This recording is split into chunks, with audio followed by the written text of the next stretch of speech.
a premium institution. That is what the vision he carries, and he is working on it continuously throughout the year, to make it his dream and his objective come to reality. And I'm really happy in having Professor Padmanabhan, my senior colleague, on this lovely forum. And I also wish to extend welcome all my colleagues, Dr. David Arpuduraj, a coordinator for the MOOC and the placement cell, and Dr. Vinod Kumar, a person who is responsible coordinating the Foreign Affairs Department, and Professor Khalid Siraj, an academic affairs coordinator on this lecture series note. With this few welcoming note, I don't want to go into detail on how things are going to be deliberated on this wonderful eve, but then I deem it a pleasure when I could see the response from the participants. It's really overwhelming, and I happen to hear that there happens to be 275 registration and 100 more because there are limitations in accommodating everyone. The other 100 and plus members will be coming online stream. So totally more than 375 participants are here on this online portal to experience the lectures that is going to be delivered by Dr. Anjali Gera Roy and Professor Henry Yampolsky.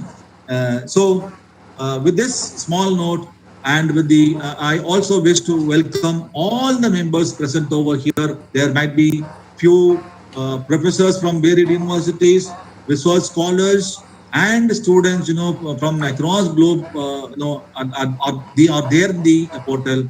So I extend my welcome note to each and every individual present in this forum. And I'm very, very sure, and I'm very positive that this international lecture series on discovering Gandhi peace prepositions gonna be like a milestone as far as the departmental activity is concerned, and as far as the members who are present today, I think it's gonna be a huge resource. By the end of the lectures, I'm very sure that the ladies and gentlemen present on this portal gonna receive a huge knowledge source by the end of this session. So with this small note, I welcome each and every soul present in this forum. With this, I welcome and thank the committee members for giving this opportunity. Thank you so much.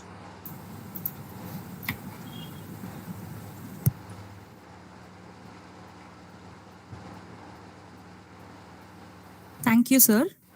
Now we invite Dr. Ashita Varghese, Coordinator CLCS, Department of English and Foreign Languages, to render a brief note on the theme, Rediscovering Gandhian Peace Propositions. Thank you, Veena. I hope I am audible. Yes, ma'am. A great evening to all of you. Honorable Vice Chancellor in absentia, respected Head of the Department, our distinguished resource persons, Professor Dr. Anjali Gera Roy and Professor Henry Yampolsky, who will be joining us, and the Program Officer of Gandhi Smrithi and Darshan Samrithi, Dr. Vedavyas Hindu, and all my colleagues, Dr. B. Padmanabhan, Dr. David Arpuduraj, Dr. G. Vinod Kumar, Dr. Kasirajan, all the research scholars, students, and all the participants who have logged in here from other colleges, other institutions. I acknowledge the presence of all of you here this evening. Thank you for being with us. And as a source of insight into this international lecture series, I would like to share the concept note and a little bit about the collaboration of Center of Cultural Studies in the Department of English and Gandhi Smrithi and Darshan Samithi, which is under the auspices of Ministry of Culture. We began a collaborative launch entitled Mahakavi Meets Mahatma on 2nd of September for offering a short-term programs in nonviolent communication. And we were on the verge of signing an MOU with Gandhi Smrithi and Darshan Samrithi. And from then on, we are moving towards the idea of peace narratives and art dialogues in the discipline of language studies and literature. And today, being amidst a world of pandemic, the shutdowns that we have experienced, the disconnections, and a lot of other uncertainties around us, creating numerous interactions towards peace is the most appropriate thing to do in the present context. So, mainly in our literary readings, today when we are shuttled, literally shuttled between the fancy and the factuality of the literary text, navigating these kind of perspectives in literature will definitely help us to understand the unrecognized, the unspoken, the other side of the truth that lies in the fiction. And as you all know, today is the International Peace Day with a theme for this year, 2021, as Recovering Better for an Equitable and Sustainable World. And I think peace and conflict resolution through literature grants us an access to resolve all the complexities that we are facing, we are fighting in the world, be it a virus or the oppressive complex social systems that we encounter. Everything could have an alternative of peace and nonviolence. And I would say this lecture series and the conversations we hold becomes all the more legitimate with this collaboration of Gandhi Smrithi and Darshan Samithi, the team who have with us. It is really turning out to be a different experience for us when Gandhi and peace perspectives travel through a literature department. And I'm quite glad that we have two wonderful speakers today. Professor Anjali Gera from IIT Kharagpur, who will be deliberating on this beautiful thought process, speech unites and script divides. And our second speaker, Professor Henry Yampolsky, who will be deliberating on dissolving conflict within an inward path for conflict transformation. I'm glad that at some point of both these topics find a point of intersection, as both have a conflict resolution approach towards peace, resilience through the narratives. So with that, I would like to introduce our first speaker, Professor Anjali Gera. Ma'am is a professor in the Department of Humanities of Social Sciences at the Indian Institute of Technology, Kharagpur. She works on fiction, film, and performance traditions of India, diasporas, oral histories, and partition 1947. She is the author of the book Memories and Post-Memories of the Partition of India, which is published by the prestigious Routledge Publishers. In fact, she has a lot of books published by the same publisher on imperialism and Sikh migration, the Komagata Maru incident, and another one on cinema of enchantment, Perso-Arabic genealogies of the Hindi masala film, which is published by Orient Black Swan in 2015, and the Bhangra moves from Ludhiana to London and beyond.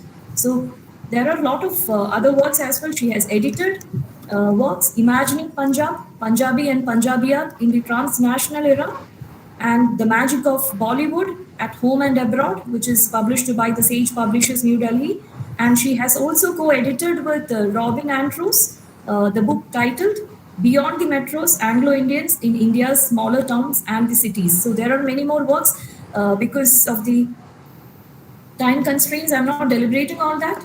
Otherwise, she is also into a lot of other projects. She has published more than 100 essays in literary, film, and cultural studies. She has successfully completed a digital media migration, a number of research projects on digital media migration and small towns, including a collaborative project on the afterlife of partition 1947. And there is also another ongoing project on digitizing the vanishing legacy of hereditary patois, the scroll painters of West Bengal. She is currently engaged in a project on folk artists in the time of coronavirus, which is funded by IIT Kharagpur. And beyond this profile, from my first few interactions, I have learned her intellectual rigor and the kind of dynamic academician that she is. Even in the single conversation, ma'am has captured the theme of this program, and instantly she has come out with this beautiful topic, speech unites and script divides, which is also with reference to the one of the chapters in her book, Trauma and Post-Trauma of the Sikh and Punjabi Migrants. And amidst all her regular academic schedules at the end of a long day, I'm really happy that she has joined us. After seeing the particular topic, the students and scholars they are quite anticipated to hear from her. And I hope ma'am is here. Thank you for accepting our invitation. I welcome you here. With that, I wrap up my words. Thank you for the opportunity. Wish you all a great listening. Let's have a great evening ahead. Thank you. Over to you. Thank you, Dr. Ashita. Good evening to everyone. Namaste and Vanakkam. Good evening, ma'am. Good evening. Good evening. I'd like to thank the Bharathiar University. Good evening, ma'am. Good evening. And also the Gandhi Smrithi and Darshan Samithi in New Delhi. I feel honored to be delivering this lecture. Because I feel humbled by this invitation because I'm not really a Gandhian scholar. I've done some work on the Hind Swaraj, and some of my essays were published in a book edited by Professor John Docker and Debjani Ganguly.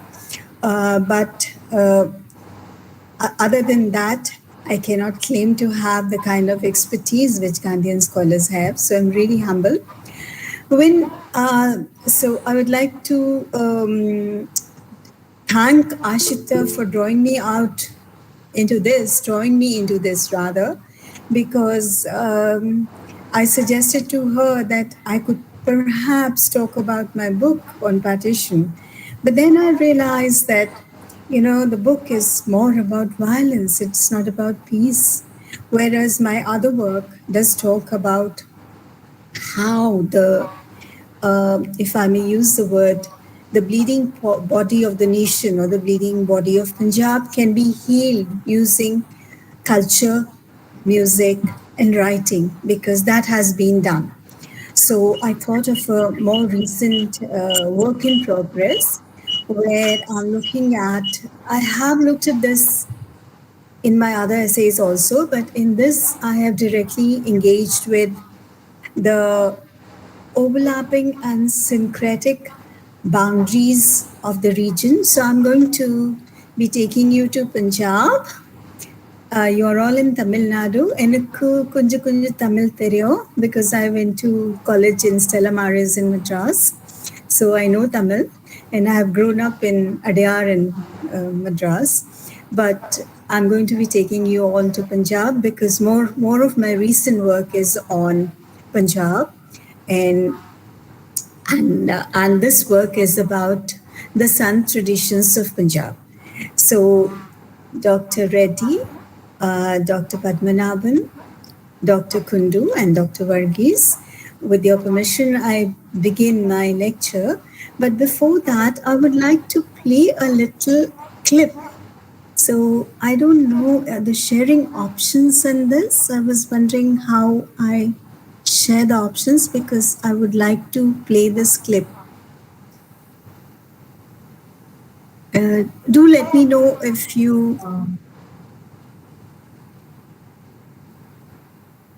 you're able to see, let me know. Sure, ma'am.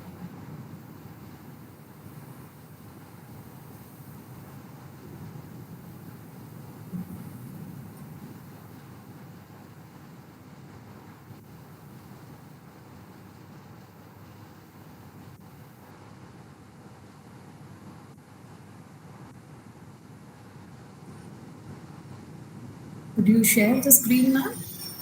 Yeah, but the clip which I'm trying to play, I don't know whether it'll play. I'll just try it. I've copied it here. Otherwise, you have the link on YouTube if you can play. Sure. On the first slide. If you could kindly play that. In the meanwhile, I'll read out I'll do it. I'd rather that you listen to it than my playing it.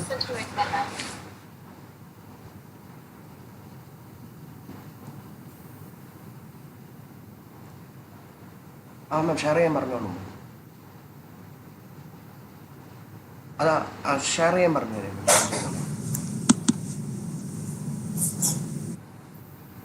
ഞാൻ തന്നെ ചോദിക്കണോ? Are you able to see my screen? Okay.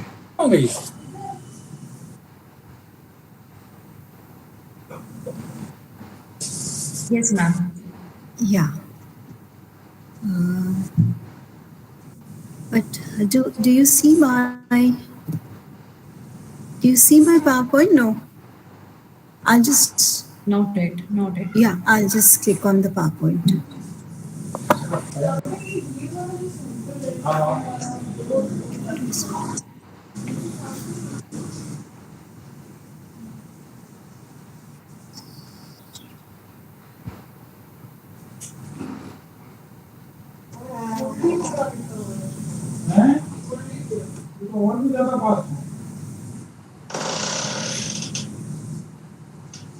ये दो और भी ज्यादा पास.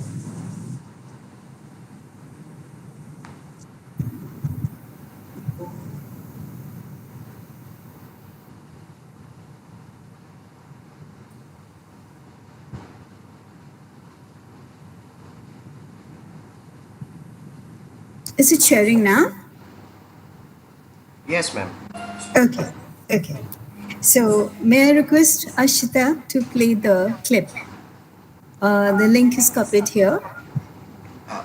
Just a minute, ma'am. I'll share it, ma'am. Okay. I begin with a verse by Baba Bulle Shah. This generation has heard Bulle Shah from Rabbi Shergil's Bulla Di Jana, but Baba Bulle Shah is a household word in both the Punjabs, not only in this Punjab, but also in the Punjab across the border. So the verse goes like this: Masjid Tade, Mandir Tade, Tade jo kuch tanda, par kisi da dil na tain, Rab dilan vich rehanda. Break down the mosques, break down the temple, break whatever can be broken down, but don't ever break a human being's heart, as God lives in hearts. Our generation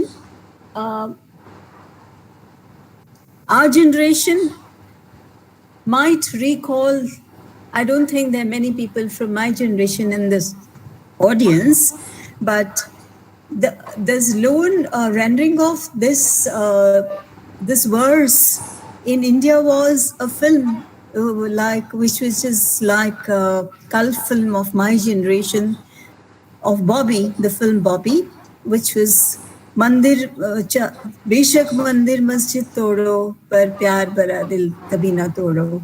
Of course, at 13, when you watch that movie, you don't understand that it's Bulle Shah's verse, which was used by the filmmaker Raj Kapoor. Can we have this rendering in Punjabi, which is on the link I have shared?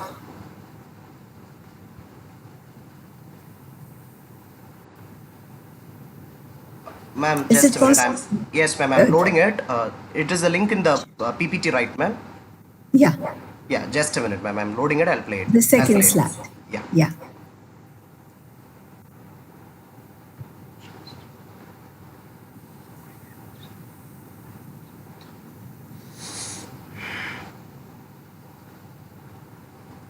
So my talk is going to have three parts as he plays the slide.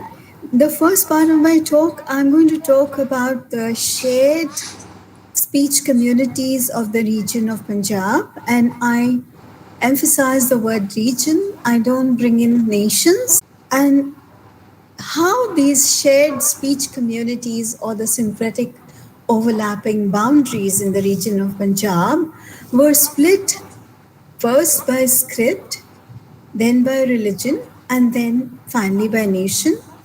And the third part, I conclude how the traces of these syncretic overlapping boundaries are still visible in some places.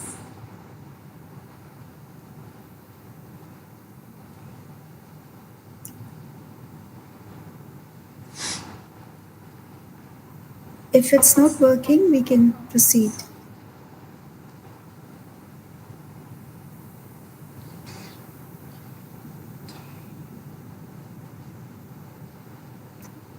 Is it not? We'll be able to access it, ma'am. Please. Okay, you're able to access it? Yadu is here.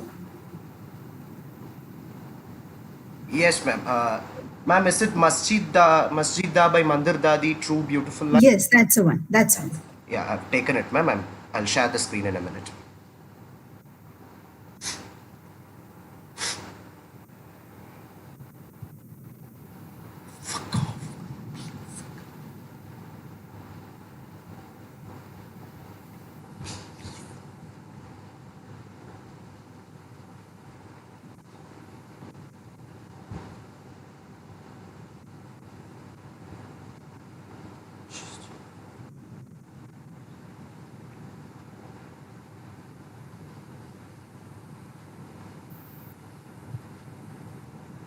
Can you please play the clip?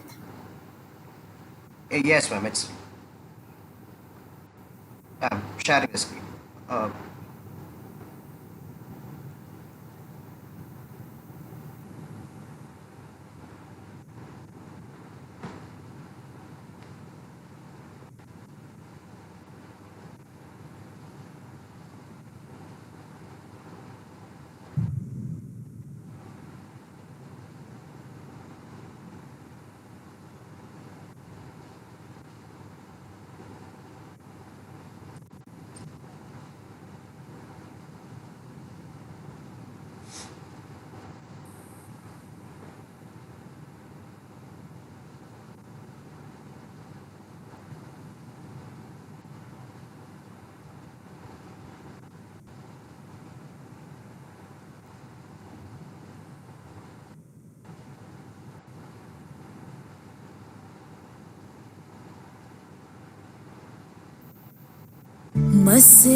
Ma'am, can you hear?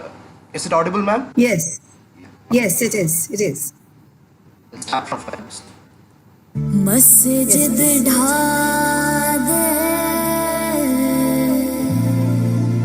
mandir dhade jo kuch dhenda ek bande da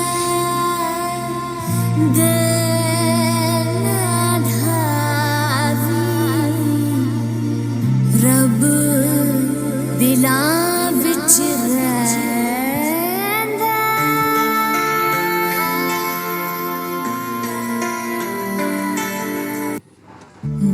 Thank you. Thank you very much. So now you heard it in the way it should have been heard. Now so this was one of the saints, and what I'm going to be talking about is the saint, the Sant culture, the Sant tradition of Punjab, and how script divided and have identified certain syncretic religious formations. Now, I use this term, the syncretism thesis, with some reservations because some of us are not quite happy with the idea of syncretism because, as you can see, the genealogy of this term is very Eurocentric. It's derived from Europe. So perhaps this category doesn't quite fit the traditions of the Indus Valley, which we would like to call not syncretic, because there's no mixing, and those are around syncretism and eclecticism.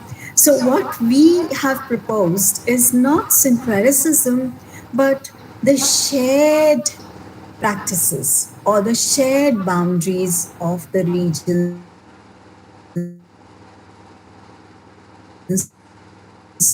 within the regions of the Indus Valley.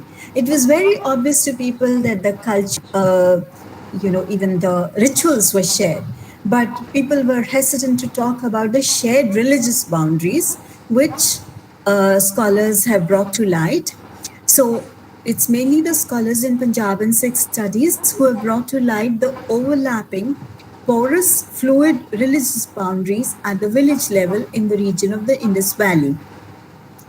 Now, the view of Sufism as a flexible sect, tolerant of diverse religious affiliations and the peregrinations of Sufi saints between Central Asia and Punjab during the medieval period and the emergence of Sufi shrines that attracted followers of all faiths are cited as well. Talks about this. The strong influence of Sufi peers in Punjab and Sindh, not allows also also accounts for the relative unimportance of orthodox forms of both Islam and Hinduism, but also the appeal of intersecting devotional traditions, such as those of sants, bhagats, and yogis. The surprising consensus between Hindus, Muslims, and Sikhs in medieval Punjab, notwithstanding the persecution of Sikhs by Muslim rulers, may be explained through reference to the dominant saint culture or Sant tradition as it's called. K.A. Nizami views the khanqahs of the Sufi saints as centers of culture synthesis through being the sole spaces that facilitated the intermingling of people of different opinions, faiths, and languages. The encounter between these groups is marked by mutual respect, dialogue, and interborrowing of ideas, rituals, and symbols that facilitated their cross-religious appeal. The presence of religious syncretism is most commonly illustrated through evidence of interborrowing between diverse mystical sects, irrespective of their religious difference. So now let's look at some of these categories: fakirs, sants, bhagats, yogis. In my growing up years, I don't remember being introduced to the orthodox Hindu traditions as such.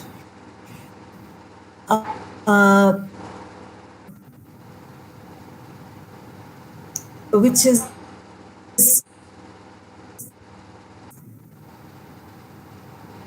is changed over the next generation, because today most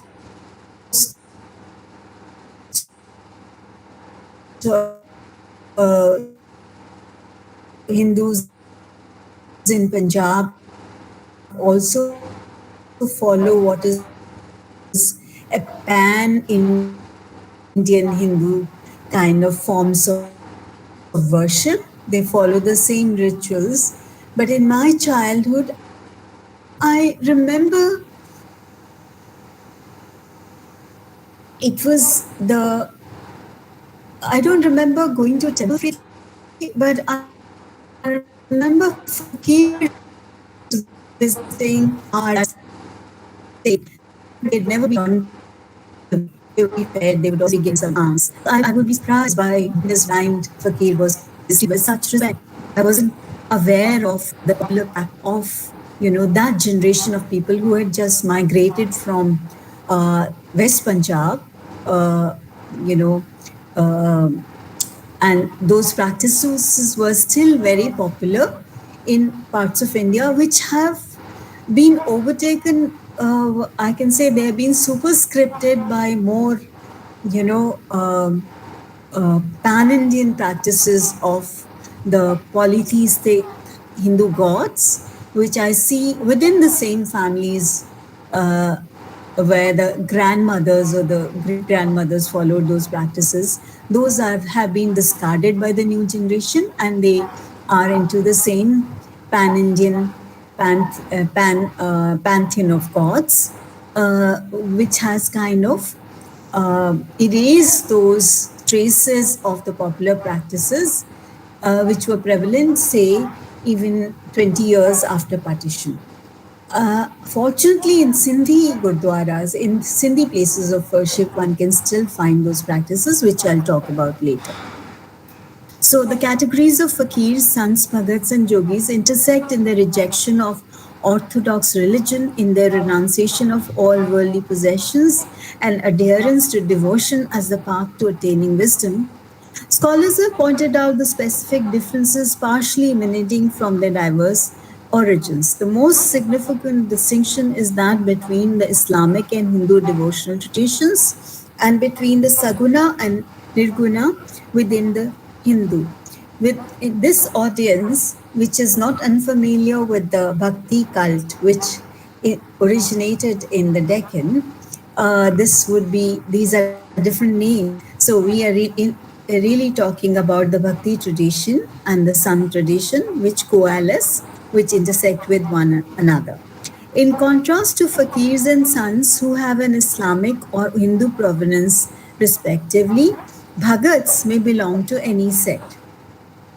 K. Nizami shows that Farid is the first Indo-Islamic saint about whose contacts and discussions with Hindu religious thinkers, such as the yogis he is believed to have met in his Jamaat Khana, are documented in Persian texts such as Fawaid ul Fuad and Siyarul Aulia. And of course, we know how Baba Farid's verses, known as Farid Bani, are included in the Guru Granth Sahib of Guru Nanak. So scholars have brought to light these overlapping porous boundaries at the village level in the region. But these are also found, as I understand from Imran Ali's book, at the village level in different parts of India.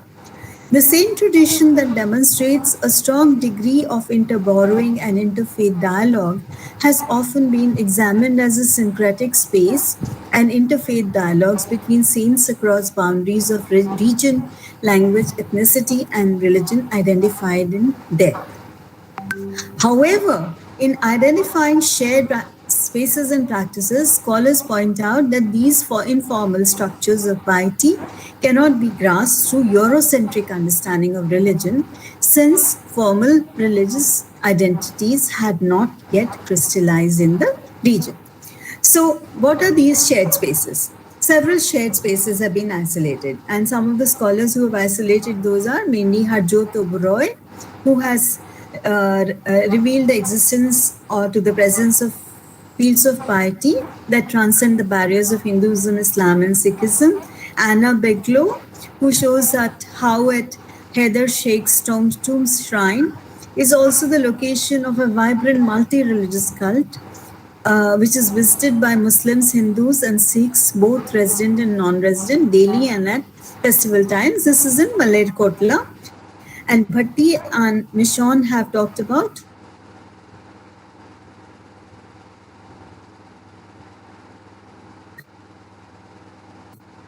the like veneration Hindu and Sikh charts known as Jathas, worship of Mother, not only by Hindus and Sikhs but also by Muslims, confirms the openness of folk religions to intercommunal dialogue. The tradition of worshipping by Hindus and Sikhs at shrines of the Sufi saint Sakhi Sarwar or Sayyid Ahmad Sultan in Dera Ghazi Khan or Gugga Pir of Hindu Rajput lineage till the beginning of the 20th century has been co-opted in the arguments about the inherent syncretism of folk religions. So I will not, I want to move on to how script divided.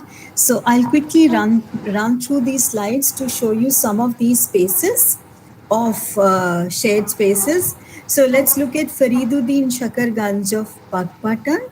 This is one of the most revered saints, and evidences of this has been found in colonial texts like Denzel Ibbetson's in Glossary of the Tribes and Castes of Punjab of 1911, and it is he who provides evidence of shrines of Sufi saints being frequented by both Hindus and Muslims, and he talks about Shakarganj, the revered Sufi saint of Pakpatan, talks about the annual festival, and every pilgrim wanted to get through the narrow gate of the shrine on the afternoon or night of the 5th day of Muharram.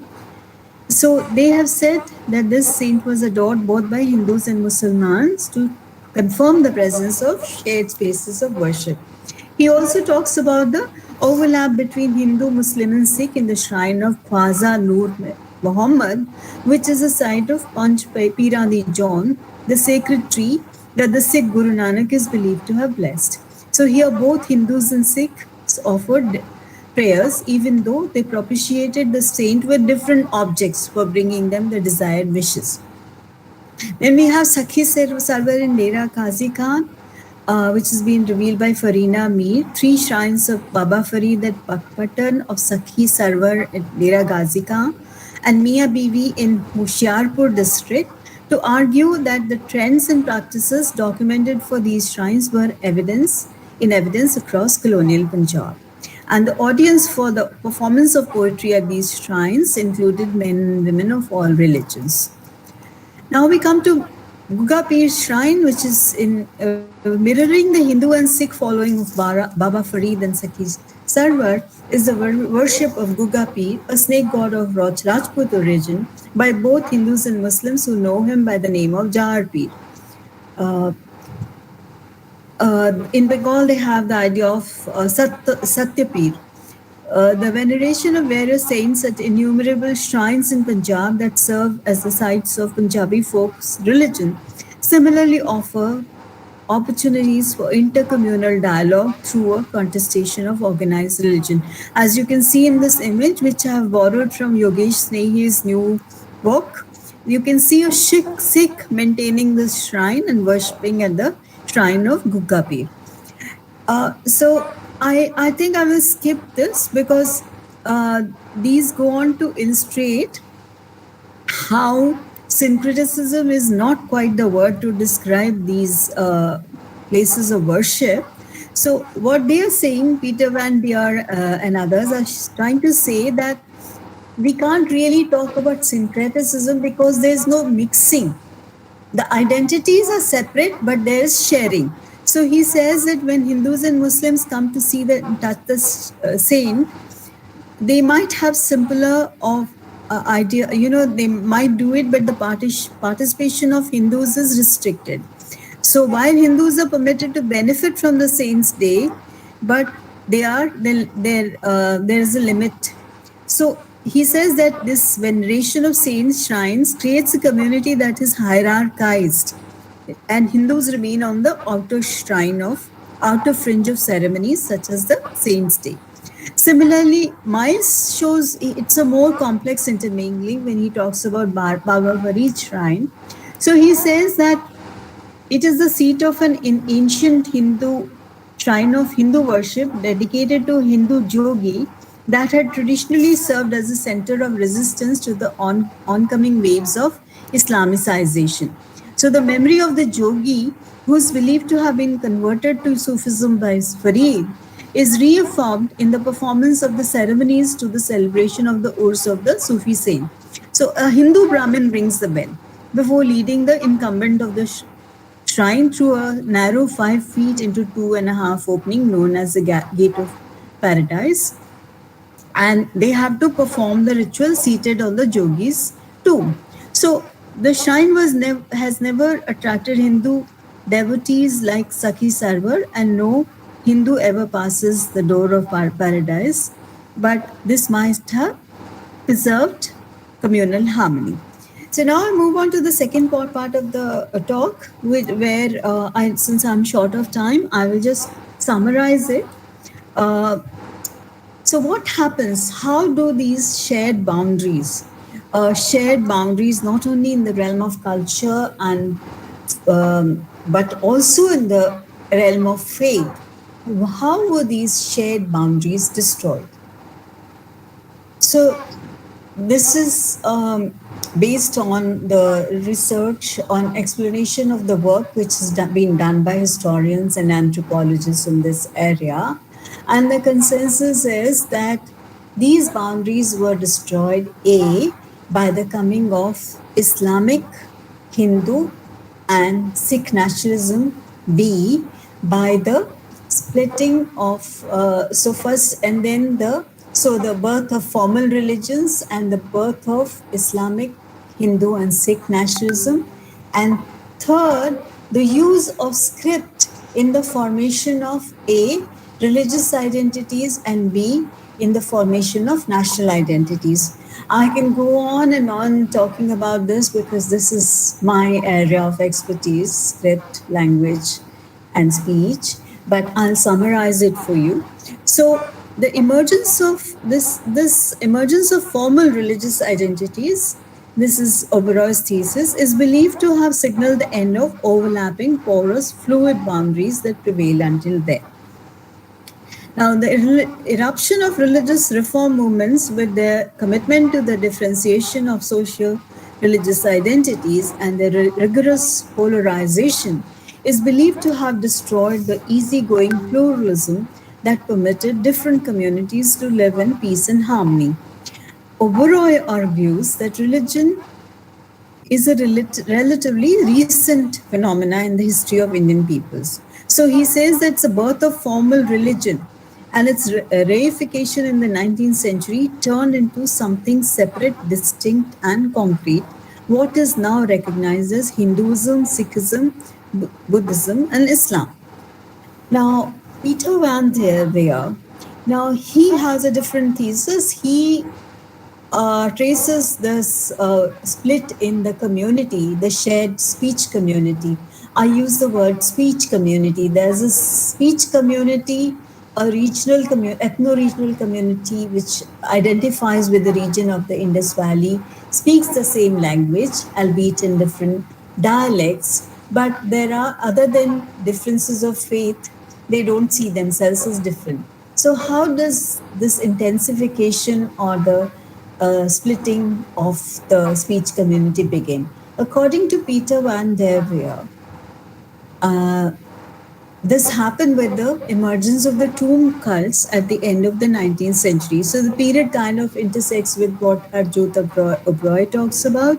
So he says that there's a parallel between the formation of religious communities and state formation, national building. He regards the expansion of Sufi brotherhoods as a crucial element in the Islamicization of South Asia, since Sufism was coextensive with Islam till the 19th century and identifies a link between Muslim state formation and Sufi expansion.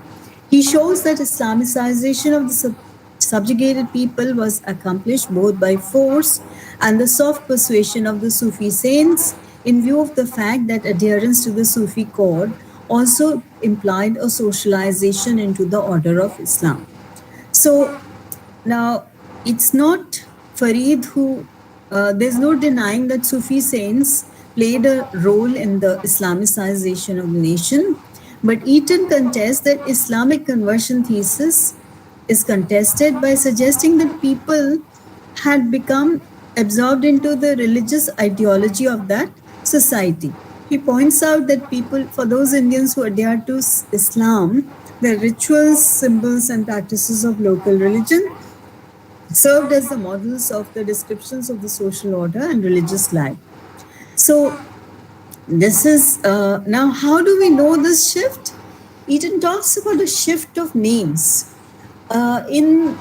Until the end of the 19th century, all Punjabis had the same names. You know, the first names were the same names, which were Punjabi names.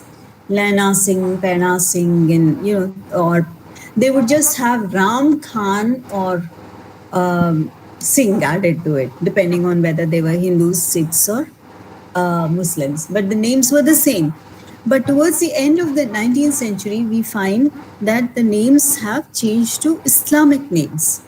And then you have the birth of Hindu names. So this mushrooming of shrines and tombs of Sufi peers at the end of the 19th century is believed to have stimulated the birth of Hindu and Sikh religious formations. Okay, I don't need my slides for this because I can talk about this from without looking at my script at all.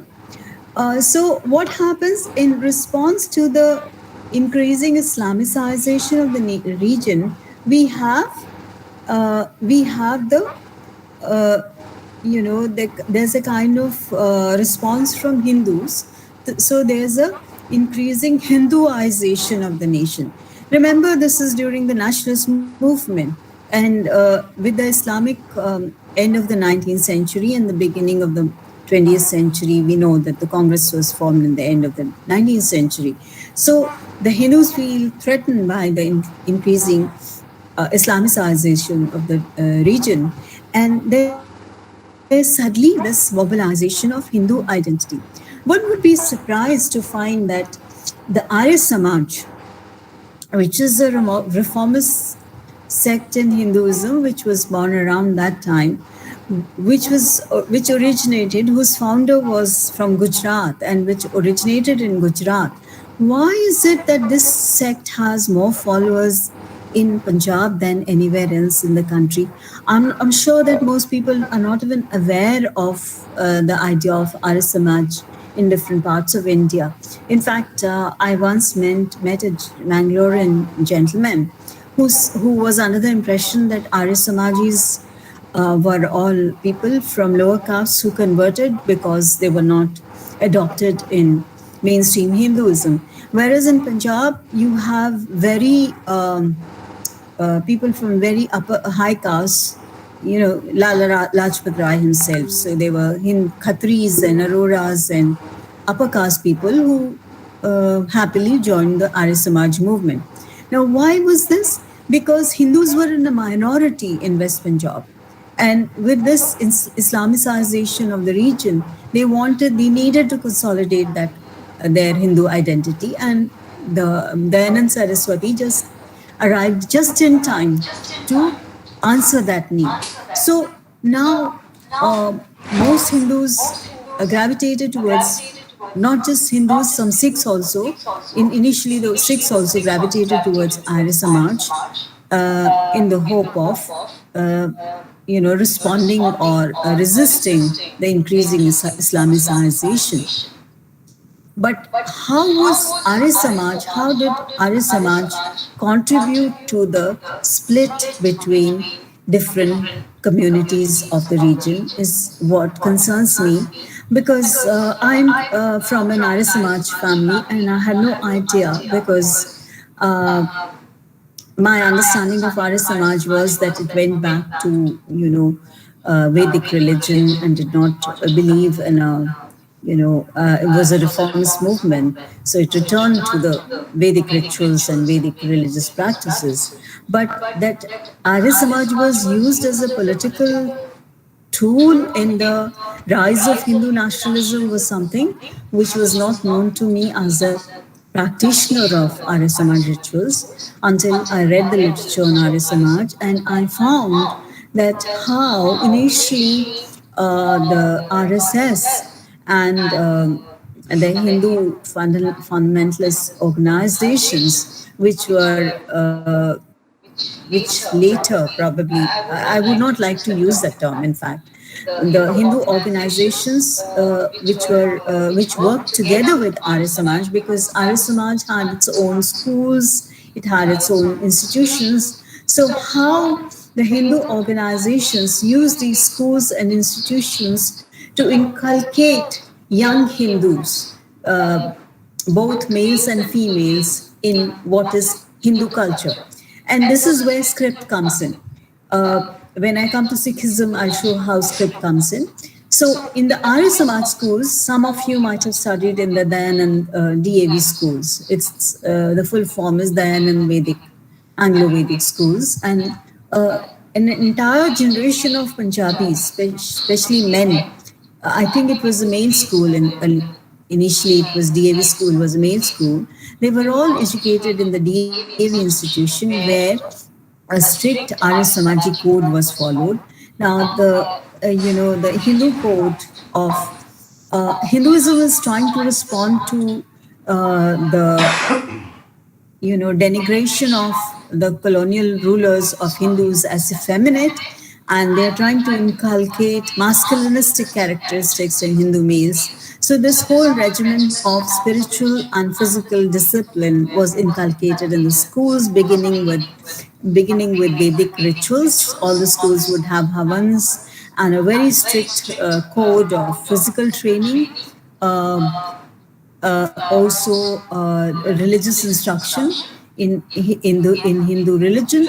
So you would find that a lot of the people who are now in the 80s, or who were teenagers, were educated in these institutions, and they imbibe this whole idea of a Hindu nation because that's how they were raised from their childhood. And many of them would confess to being members of the RSS. We have interviewed a lot of people in the 80s who talk about how, where were you when the partition was declared, when the riots began? I was sitting in the RSS office. So many of these young men were part of the RSS at that time. So what did Arya Samaj do? It tried to create, to inculcate these Hindu values from right from childhood. Now, one of the things both Hindu and Sikh institutions did was that women were, because women were supposed to be the keepers of tradition and the inner sanctum, the women were educated to in the languages of that religion. So, with this split and the schooling is involved in that, we find that Hindu female children are taught the Devanagari script, whereas male children are continue to learn Urdu, Persian or Arabic script, Arabic script, because they have to work, and the work, a professional language of courts, the official language is Urdu. So men, if you talk to people like of that generation, 80s, who are around 80 from Punjab, the entire film industry, I believe, could not read Devanagari script because people of that generation, other than Raj Kapoor, did not know how to read Devanagari. Dharmendra says that he's writing his autobiography in Urdu because he did not learn Devanagari. But female children, on the other hand, were taught the Devanagari script because they had to read the Ramayana, and they had to read the Hindu religious texts. So this is parallel with Sikh institutions, where Sikh with Kanya Vidyalaya and these institutions were started. There are the Arya Mahila Vidyalaya for female Hindu children and the Sikh Kanya Vidyalaya for female children, where the Sikh girls are taught Gurmukhi. So what existed before that? It was a script called Shahmukhi. Even today, people who migrated directly from West Punjab or before partition overseas, they don't know how to write either Urdu, or they don't know how to write Devanagari, because there was a common script called Shahmukhi, which was used by all the people. So now what happens with Sikh? That's too long to explain, but what I would like to summarize with by saying that Sikhism, as we understand it today, is very different from Guru Nanak's Sikhism, because Sikhism itself had a number of sects. There are a lot of Nanak Panthis, Sahajdari Sikhs. There are different kind of formations of Sikhs which existed. Now, with the consolidation of Sikh identity and with the birth of Sikh nationalism, the Sikh Mahasabhas, like the Hindu Mahasabhas, they froze, they kind of erased all other eclectic or syncretic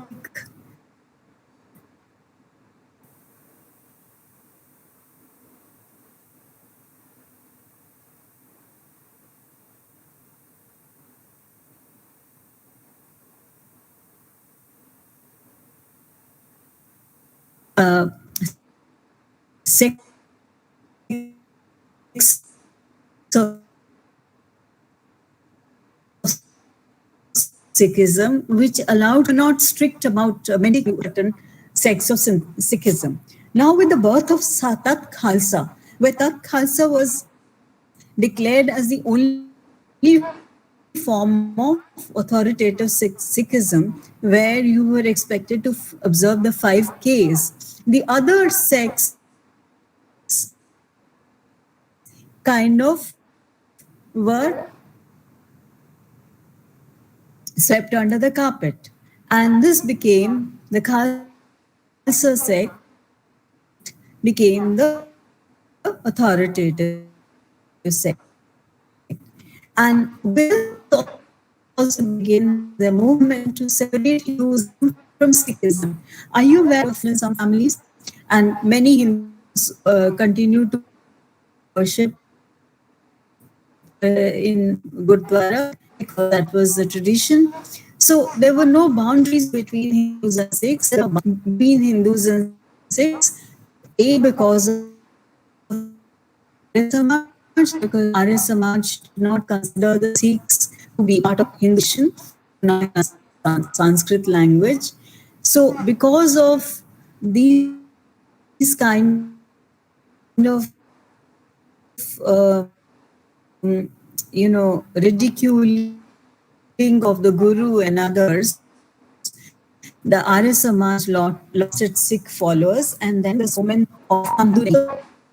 So Sikhs, one Sikhism is a kind of movement within Hinduism, and the others tries to do a different kind of religion for Sikhism, saying that Sikhs are completely different. So I include the second section here because I know I've run out of time, I would overshot my time probably. So I quickly conclude by showing you that despite these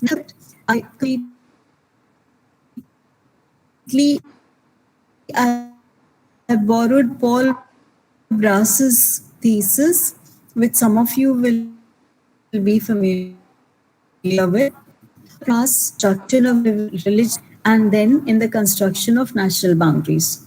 So what he shows is that the same language which was spoken by all the three communities, Hindus, Sikhs and Muslims in Punjab, and transcribed through the Shamukhi script, now was attached to was divided by introducing three different scripts. So the Muslims had to learn the Arabic script, Hindus had to learn the Devanagari script, and Sikhs had to learn the Gurmukhi script. With this, scripts became attached to certain religions, and drove a knife between the shared speech community. So now Hindus cannot read Gurmukhi, Sikhs can't read, they can probably read Devanagari, but Hindus can't read Gurmukhi. So with this split, now the language is the same, but these scripts were used to divide the nations in the three nation demand which was there before partition. Hindustan for Hindi for Hindustan, Urdu for Pakistan, and Punjabi for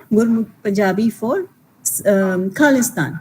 How the scripts played this role when this alignment between a certain symbol, between religion and so earlier Urdu is equal to Hindu, Muslim, Sikh, because everyone has to learn Urdu as a formal language. Like today we learn English. But now Urdu becomes Muslim, Urdu is equal to Muslim, Hindu is equal to Devanagari, and Sikh is equal to Gurmukhi. So this is how the script played a role in the division of the communities first and in the making of the nations. So now same happened to Urdu with, Urdu is Indian language. Absolutely true. Absolutely true. So I conclude by showing you, and this is the work which I have done only I'm beginning to do now, but it has been done by two scholars. One is a emerging scholar. Anna Bigelow has done this work earlier. Anna Suvarova is a very renowned scholar, of course. And Anna Suvarova has showed these shared spaces where these boundaries just don't exist. So let me just show you these. Sorry. Okay. So now the recent work, we've been looking at Anna Suvarava's work for a long time. In the more recent time, we have Yogesh Snehi's book, which he released last year, on Sufi shrines spread across East Punjab, at which these faiths are still practiced, demonstrated their resilience. Similarly, we have a film by Ajay Bharadwaj. He has a trilogy which documents the practices of mixed followers at the shrines of Baba Ratan in Bhatinda, and Anna Bigelow engages the shared embodied practices of the pilgrims in Haider Shah's Dargah in Malerkotla. Their uncovering of the resilience of pre-partition spaces of veneration is mirrored in the visits of Muslim devotees to the pre-partition shrine of Hardo Sahari outside the city of Kasur, as well as the Hindu shrine of Ram Thaman a few kilometers away. So here, this is from Yogesh Snehi's book, you can see a Sikh devotee offering prayers at Tilla Baba Farid in Faridkot. And this is from Dargah of Haji Ratan with the Gurudwara in the background. So unlike the Sufi shrines, the Sindhi Gurudwara has escaped academic attention. The history of Sikhism in Sindh and the appeal of particular forms of Sikhism among Sindhis can provide a glimpse into the coexistence of Sikh and Hindu practices in the Sindhi Gurdwara. So it's Burton's book, Sindh and the Races That Inhabit the Valley of the Indus, which talks about the mixed practices. And then we have Michel Bourvin's book of the Sufi Hindus. He calls them Hindu Sufis. The historical reason for the prevalence of these syncretic practices in Sindh was due to the Sindhis being introduced to Sikhism, as I mentioned, by the Udasi Panth, popularized by Guru Nanak's son Sri Chand, whose followers are known as Nanak Panthi Sikhs in Sindh. Nanak Panthis refer to Sikhs who follow the teachings of Guru Nanak without observing the 5 Ks prescribed for Khalsa Sikhs and do not find Hinduism as conflictual with Sikhism. Unlike Nanak Panthis who follow the rituals of Hinduism, did idol worship and are Hindus except that they kept Guru Granth Sahib in their places of worship, new categories of Sikhs in Sindh who describe themselves as Gur Sikhs claim to bow their heads only in front of Guru Granth Sahib. And Professor Himadri Banerjee has shown the Sindhi Gurdwara in Ulhasnagar. Stephen Ramey has shown Shiv Shanti Ashram, how he talks about Sindhi Hindus in Lucknow and how they both bow to Guru Granth Sahib. He also observed Kirtan.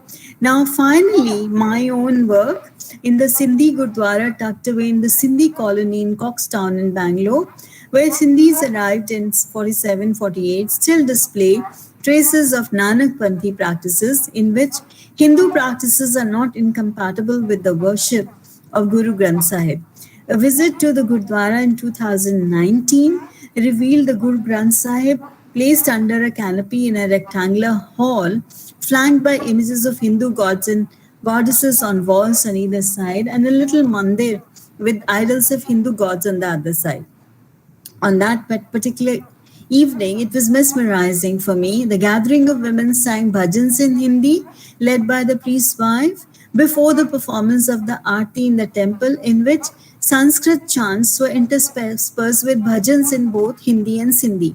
Each woman turned to the idol and performed the aarti in Sindhi way before turning back.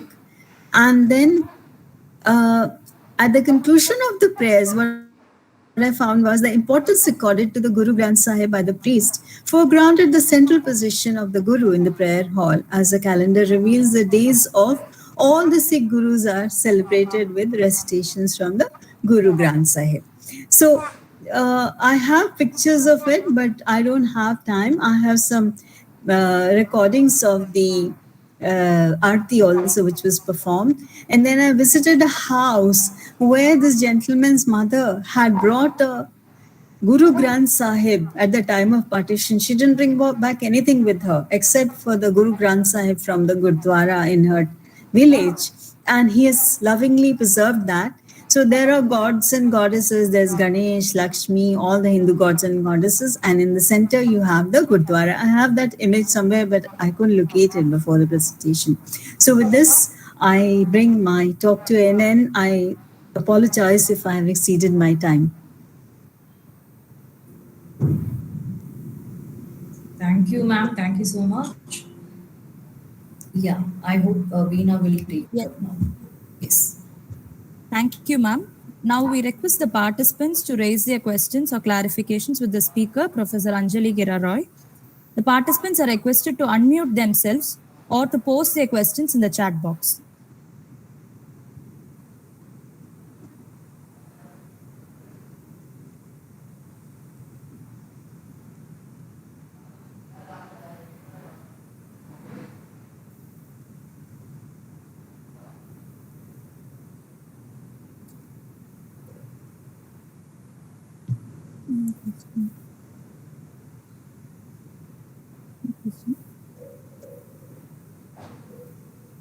Yes, ma'am. Any observation from participants, please?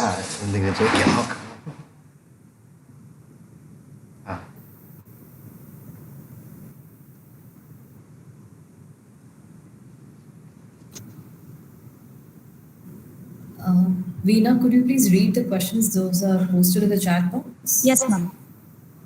Okay. Ma'am, the question is from Abdul Salam Khan. So he has asked, rather than discuss about the difference between all of them, it's better to talk about similarity that we form harmony. Absolutely agree with you, Dr. Abdul Salam Khan. That's what I was trying to talk about by showing how there was no difference at all. There was similarity, there was no difference. But how this difference was created. The difference was deliberately created. May I, ma'am? Yes, please. Thanks a lot, ma'am. Yeah, ma'am. I am right now working as an assistant professor in APG Satya University in Delhi only. Okay. So my first question is the painting and second is the writing. So I just write down the couplet of Hindi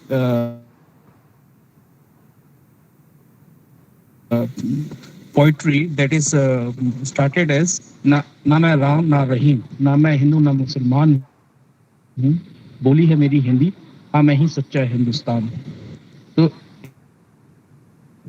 Yes.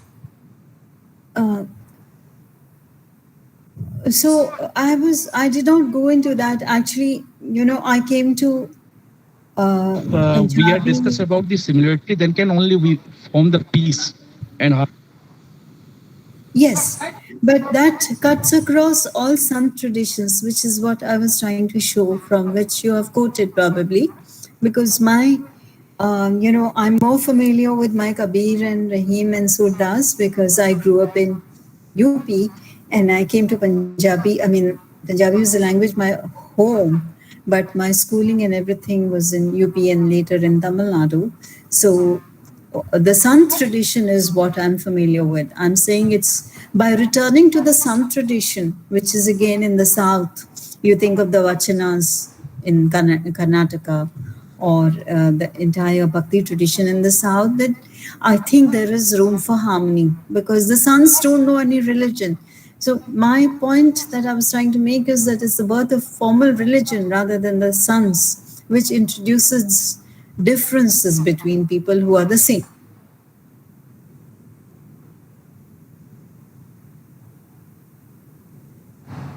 Good evening, ma'am. Yes.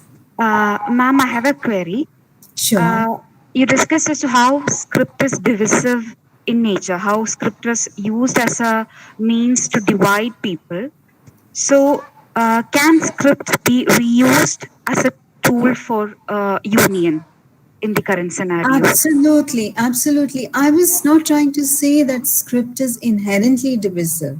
What I was trying to show is how script was used to divide. It need not be inherently divisive. It wasn't inherently divisive because all the educated people in India, not only in Punjab, they learned Urdu because Urdu was the language of the court. And the more learned they were also familiar with Persian and Arabic, right? So there was no division based on, sect by script. I'm talking about how political parties and how these certain, in the formation of the nations, how scripts were co-opted or how they became complicit in the introduction of these boundaries. So they don't have to be, how will they be divisive? Because all the Hindus of a certain generation, as I said, did not know Devanagari. So there's a split between Devanagari and the Hindu males because they did not know Devanagari script. They are more familiar with Urdu script and the Urdu literary tradition. So script by itself is not divisive, but it was made divisive. Now, can it be used to bring harmony? Yes, we all like learning different scripts. I taught myself. I learned Gurmukhi. I was taught Devanagari because I'm a Hindu.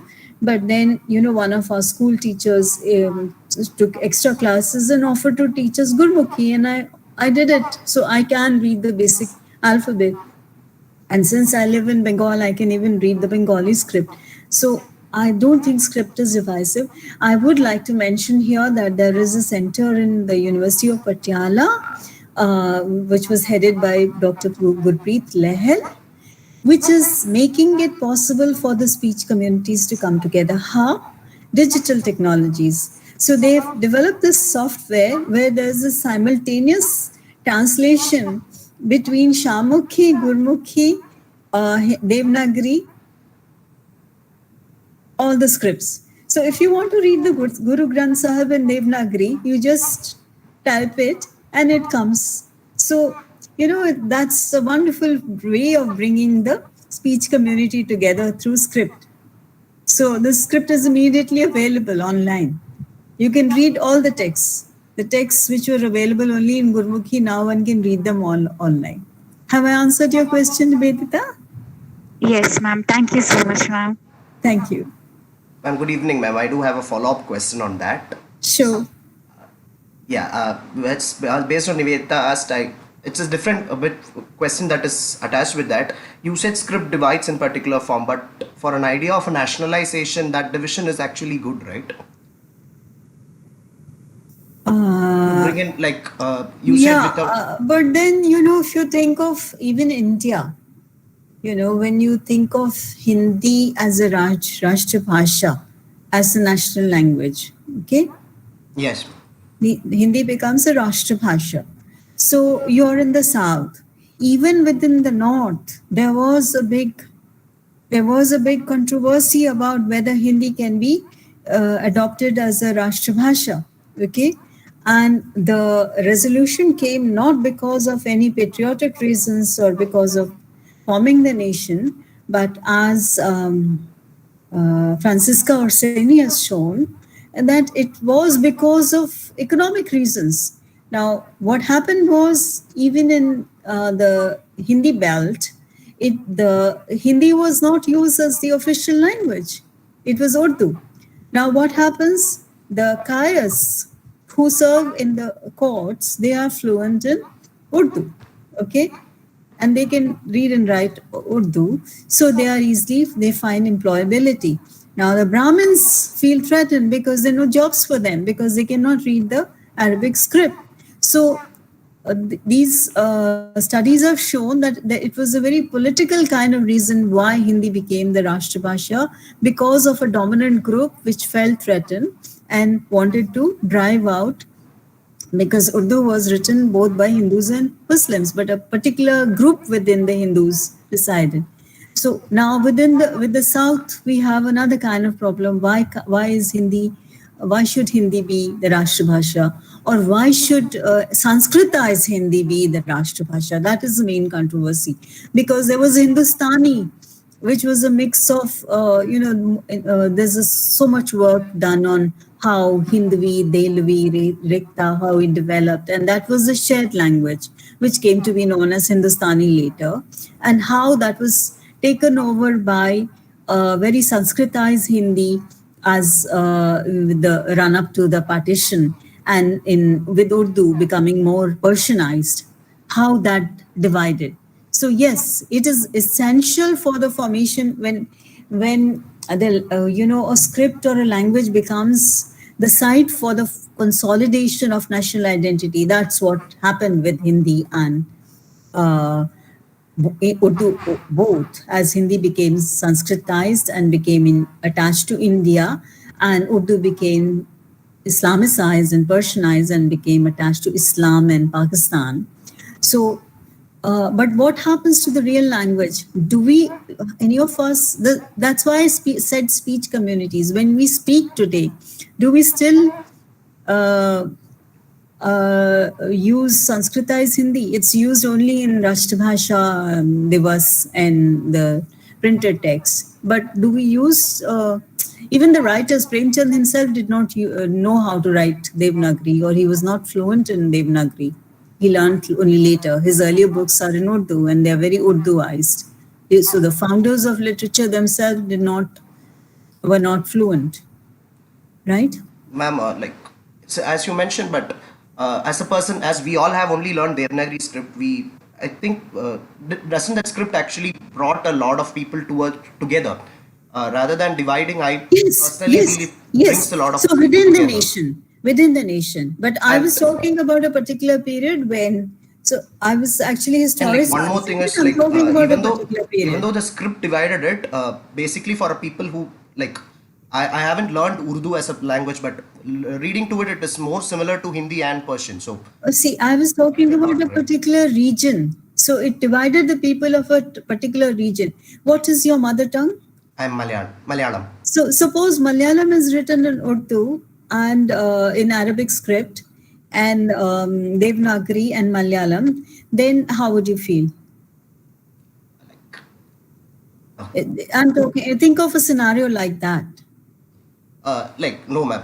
Talking about Malayalam, it does. So suppose region, your state decided that Malayalam will be taught to Hindus they will learn the Malayalam script, Muslims will learn the Arabic script, and Christians would learn Roman script. Wouldn't it divide the Malayali community? There is a single Malayali community, right? But rather than script, the speech actually, I mean, the communication actually makes them closer, right? Actually, it increases people to know Malayalam a lot. This is exactly what I was saying, that the speeches cannot be divided. This is exactly what I was saying. I just wanted to get to that. Yeah, this is exactly what I was saying. Thank you so much. Okay, thank you, dear participants. We've been receiving a lot of feedbacks and views from the participants in the chat box. Thank you. Thank you, ma'am, for taking us on a virtual tour to the past of Punjab, the partition, and the Indus civilization through your words. Amidst the dominant fictitious separationist ideologies regarding cultural and social religious facts, your refined lecture made us to comprehend the ideology of syncretism and the scenario of the past and the people, especially by the initial quote, break whatever can be broken, but don't ever break a human being's heart, as God lives in hearts. Thank you, ma'am. Thank you, Veena. Thank you, ma'am. Thank you, ma'am. Thank you, Ashita. Thank you so much, ma'am. Thank you so much. Thank you, Dr. Reddy.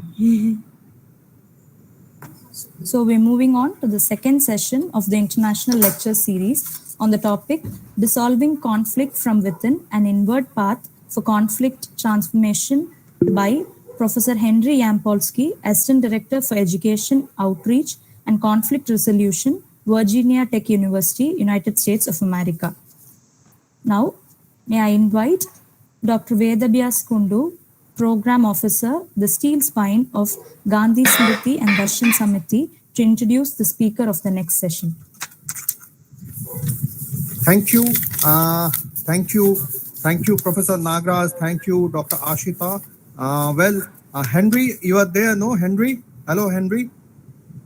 Yes, I'm right here. Oh, great to see you, Henry.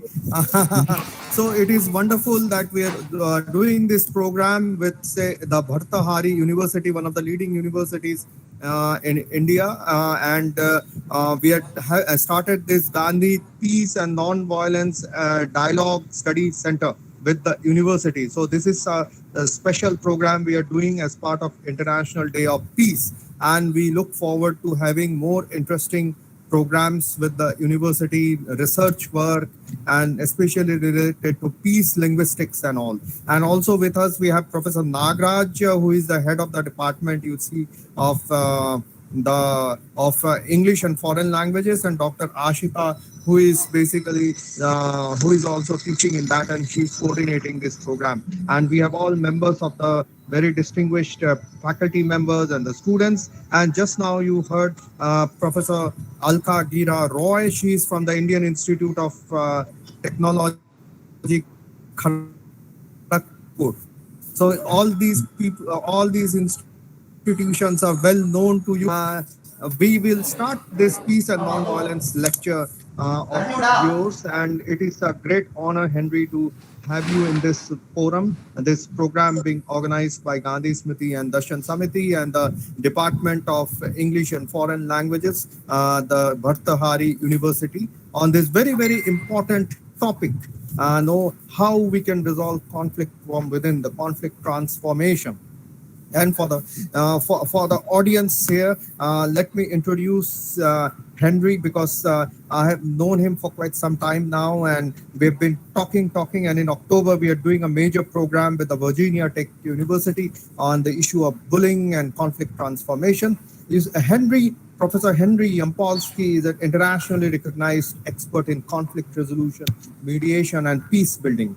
Henry has worked on hundreds of complex conflicts around the world and has lectured extensively, including at the New York Peace Institute, the Columbia School of Law, the National Museum of American Jewish History, the Virginia Tech, and at the Sattva Summit in Rishikesh.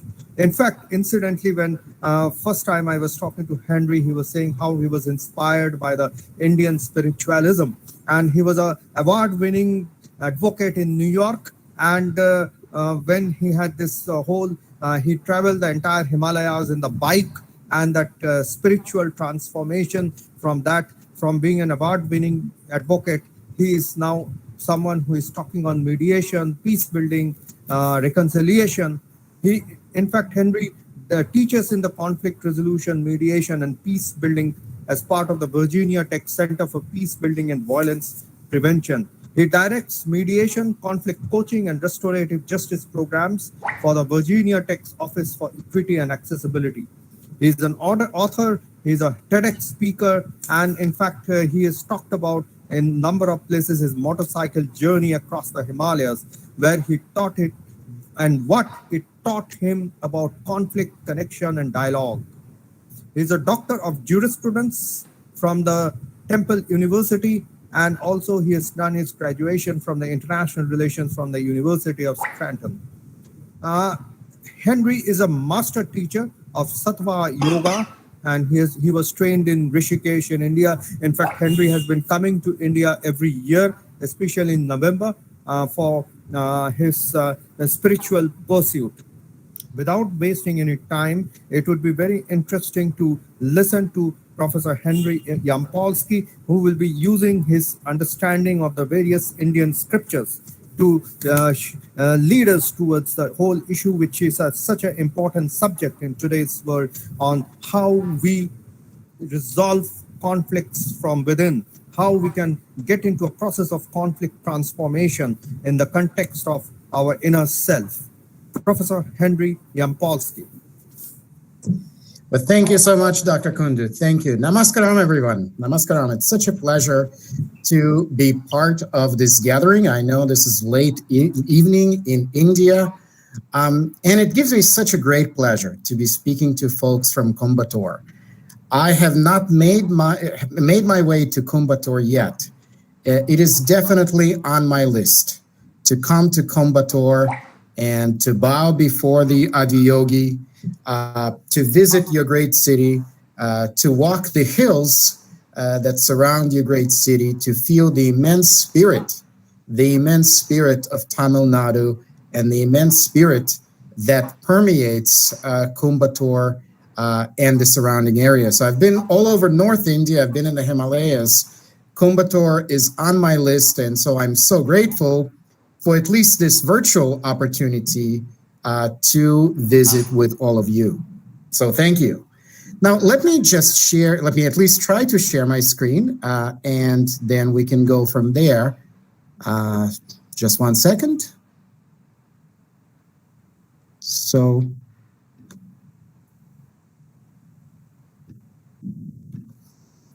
can you all see my screen? If you could just tell me in the chat if you could see my screen. No, sir. No, You thanks, cannot. sir. Okay, just one second. Let me see. Share. Share your entire screen. Let me try this again. A window, maybe. For some reason, I don't know who is the host. It's not letting me share my screen.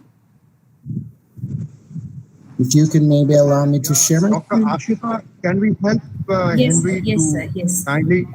Yes. Yadu, He needs to be given that Yes, ma'am, just a permission to. yes, sir, yes. Let me try again. Let's see. So yeah, it says, when I try to press the button, it says, Chrome wants to share the contents of the screen with Meet Google, but then the share button is not really letting me.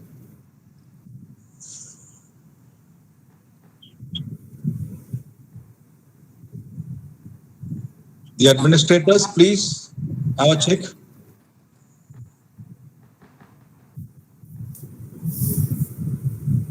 And if we cannot, that's okay. Would you find present? Oh, I think I got it. I think I got it. 1 second. Just a second. It looks like I had to click. Present now. Present now. We have a present now option there. Google Chrome might not have screen recording Yes, permission. sir. Right beside the hand raise icon.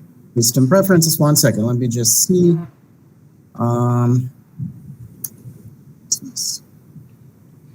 All right. Well, that's you know what? That's let me just try one more thing, and if that's not going to work, we can see. No, it's not going to. I think it's my system preferences. Anyway, it does not. It does not matter. So we'll work. We'll work without the screen sharing. So, do you want us to share your PPT? What's that? If you send us, would you like us to share your PowerPoint?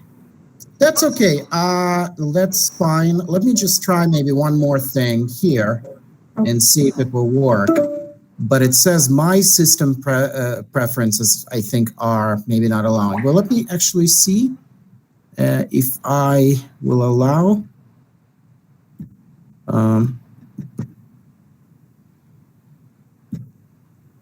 No, it's not. It's not letting me. It's okay. It's fine. So whenever we talk about moving inward and seeing conflict from the inward perspective, first we have to talk a little bit about how we actually see conflict. And I will suggest to you that we actually treat conflict as the fire. This force outside of us that we try to avoid, that we try to escape, and we try to control. Now, I don't know if we have any students here who have studied science, but can anyone tell me the 3 elements of a fire? The 3 elements of a fire. 3 elements of the fire? Anyone?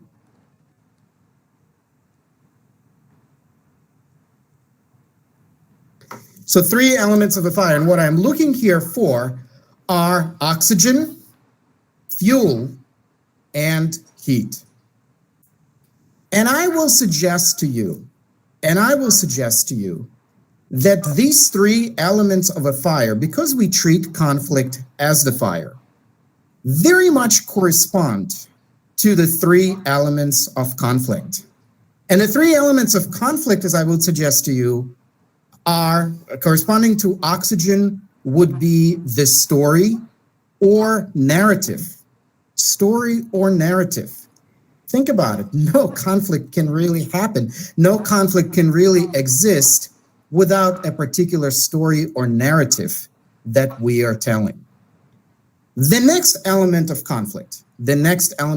conflict, corresponding to fuel would be attachment. Think about it. The moment we tell a story, the moment we share any kind of story, we become very, very attached to it. So story plus attachment then forms an identity. And the stronger the identity, the more rigid the identity, the more tense the conflict. Because any attack on that identity, any attack on that story feels like an attack on us, feels like a direct challenge to us. So then there is a 3rd element of conflict. The 3rd element of conflict, and that is emotion. emotion. This is how we know we are triggered. How do we know we're triggered? There is energy moving within us. Very often we experience that energy as heat. So the three elements of conflict: story, attachment to the story, and emotion. Now let's talk a little bit more about what happens when we are actually triggered. What happens when we are triggered is we start reacting to conflict. What is a reaction? Reaction is our attempt to avoid or escape whoever or whatever is triggering us. So is everyone with me so far? I just want to make sure everyone can hear me okay? Yes, absolutely, Henry. Yes, sir. Wonderful, Yes, wonderful. yeah. Yeah, sometimes it's hard online because I can't see, and so it's hard to know. All right, very good. So then when we are reacting to conflict, let's just briefly mention what's happening in terms of our neuropsychology. When we react to conflict, our brain actually makes no distinction if we are being chased by one of the Tamil tigers, or if we just saw a comment on Twitter we did not like. What happens is that the brain activity transitions from the prefrontal cortex to the brain stem. And a brain stem is only capable of escape or control. And this is what we do, and this is how we react. But then a question arises. If we look at the three elements of conflict: story, attachment to the story, emotion, where are they? Where are they actually located? Are they somewhere out in the ether? Are they somewhere just out there? And of course, the answer is no. The story, attachment to the story, and emotion are all within us. So what I would like to suggest to you is that conflict we experience in the outside world is actually not the fire, but the fire alarm. The conflict we're experiencing in the outside world is not the fire, but it is actually the fire alarm, which is alerting us to and reflecting whatever is happening within us. Hello, ma'am. This is the fire alarm that is alerting and reflecting whatever is happening within us. All right. So then how do we approach this? If this is a fire alarm? And then what do we do about conflict? Well, the key is then for us to move from a reaction to conflict to a response. So what is a response? What is a response to conflict? Fundamentally, response is an appropriate action for the circumstances that comes from an undisturbed state. A response is an action that is appropriate for the circumstances that comes from an undisturbed state. Think about it. By its very nature, when we are reacting, our state is already disturbed. So our ability to respond comes from within, comes from that undisturbed state. And of course, this connects to one of the most profound teachings in the Gita, in the Bhagavad Gita. When Krishna and Arjuna are having their conversation, as all of you know so well, Krishna does not tell Arjuna, make love, not war. Krishna does not tell Arjuna, don't go to war, don't fight your cousins. In one of the most critical phrases in the Bhagavad Gita, Krishna tells Arjuna, establish yourself in yoga, and then act from there.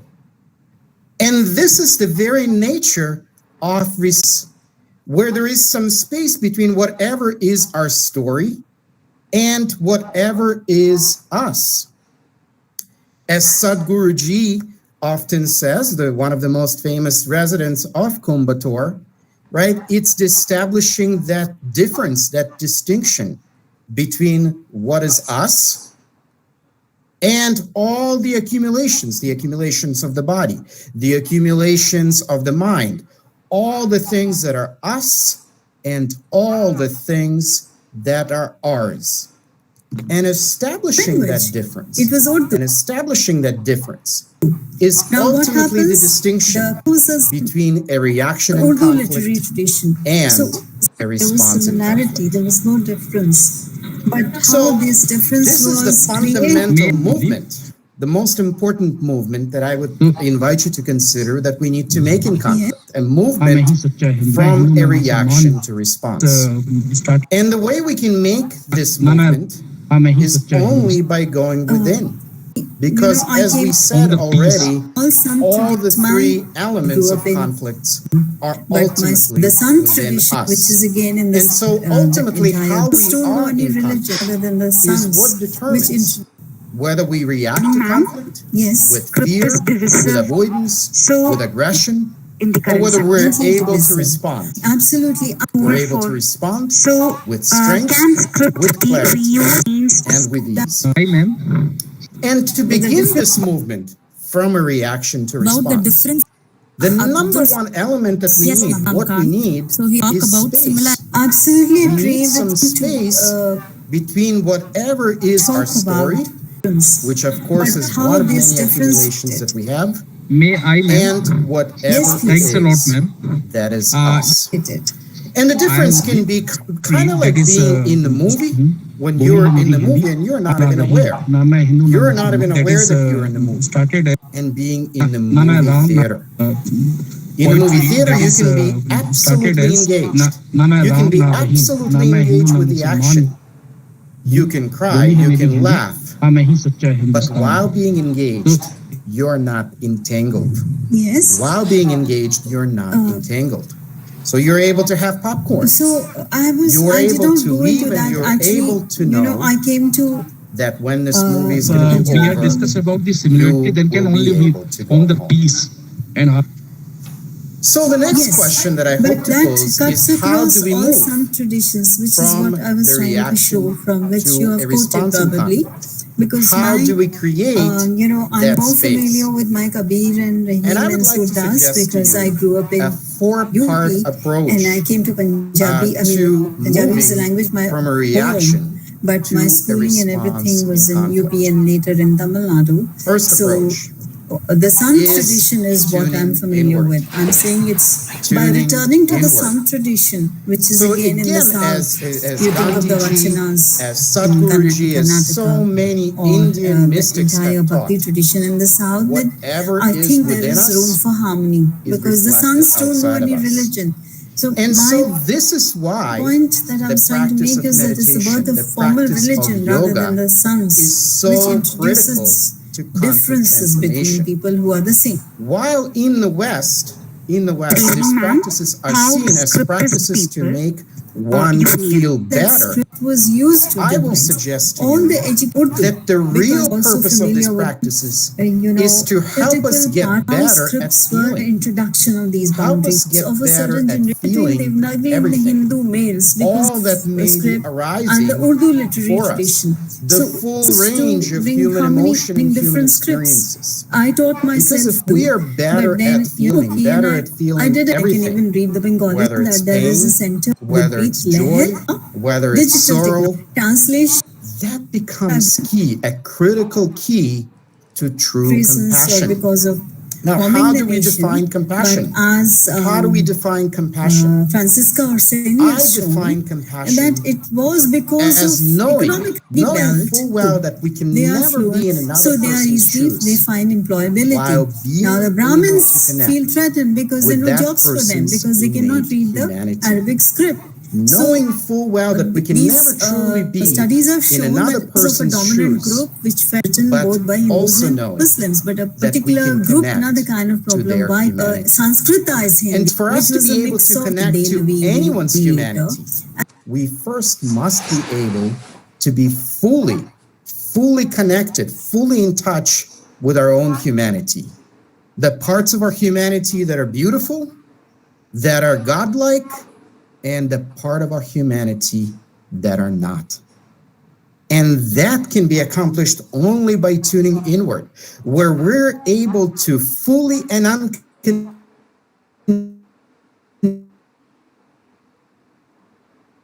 unconditionally to be with what's, to sit and to be with whatever is, fully and unconditionally, without trying to fix it, without trying to change it, without trying to do anything with it in any way. That itself becomes the key to responding to conflict, because then we're able to act from that space. So let's talk about second dimension. Second dimension of moving from conflict to collaboration, of moving from reaction to a response.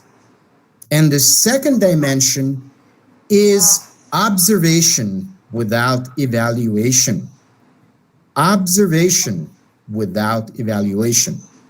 So 20th century Indian philosophers, so misunderstood and often misquoted in the West, J. Krishnamurti, talked about observation without evaluation being the highest form of intelligence. And I will suggest to you that there are many dimensions to observation without evaluation. One is just developing that awareness of when we're evaluating, judging, labeling, and when we are observing, and knowing the clear distinction between the two. Unfortunately, just about everything we say involves some sort of judgment, evaluation, label, or a conclusion. Learning the distinction between the two, learning the distinction between the symptoms and whatever the diagnosis may be, becomes really critical key to observing without evaluating.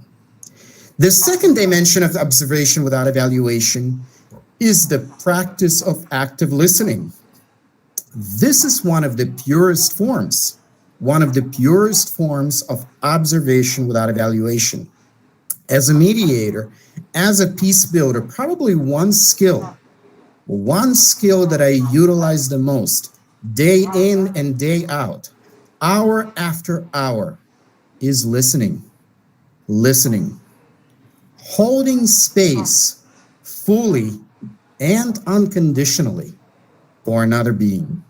Holding space fully and unconditionally for another being. This is where we transition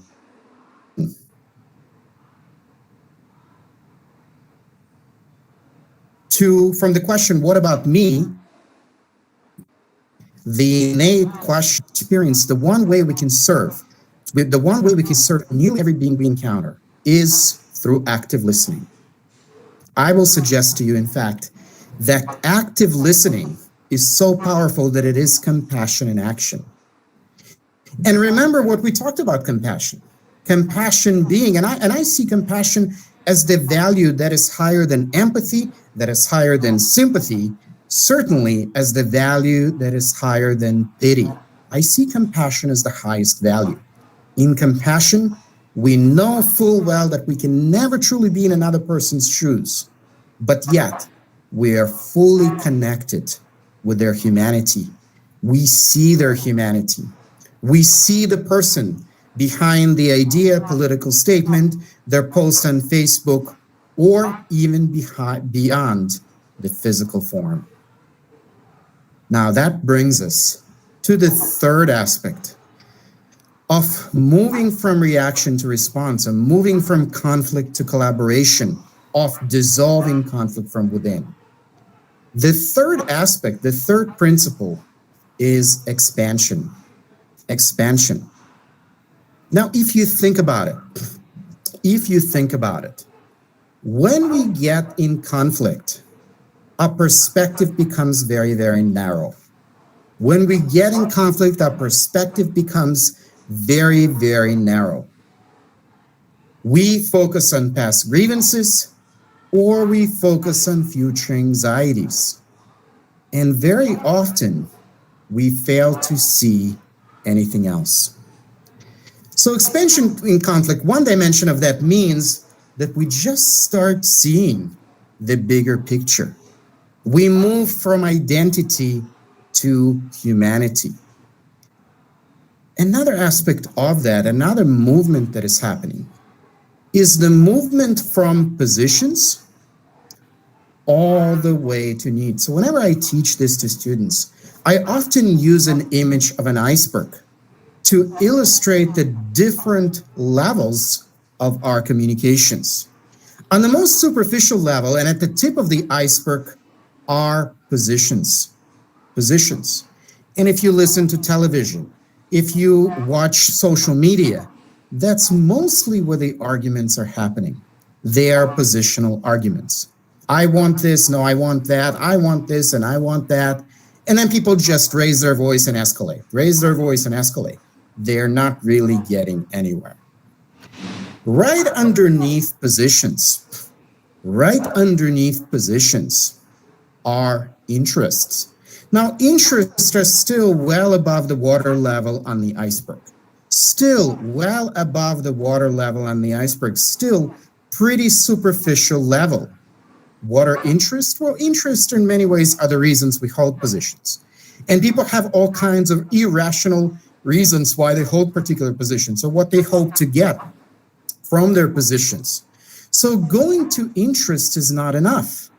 Even though for the past 20, 25 years, Harvard Negotiation Project has been teaching us to go to interests, I will suggest, and it has been talking about principles of interest-based negotiations, I will suggest to you that going to interests is not enough. Going to interests is not enough. The next level, and this is right at the water level, are emotions. The next level are emotions, and emotions have a critical power in conflict.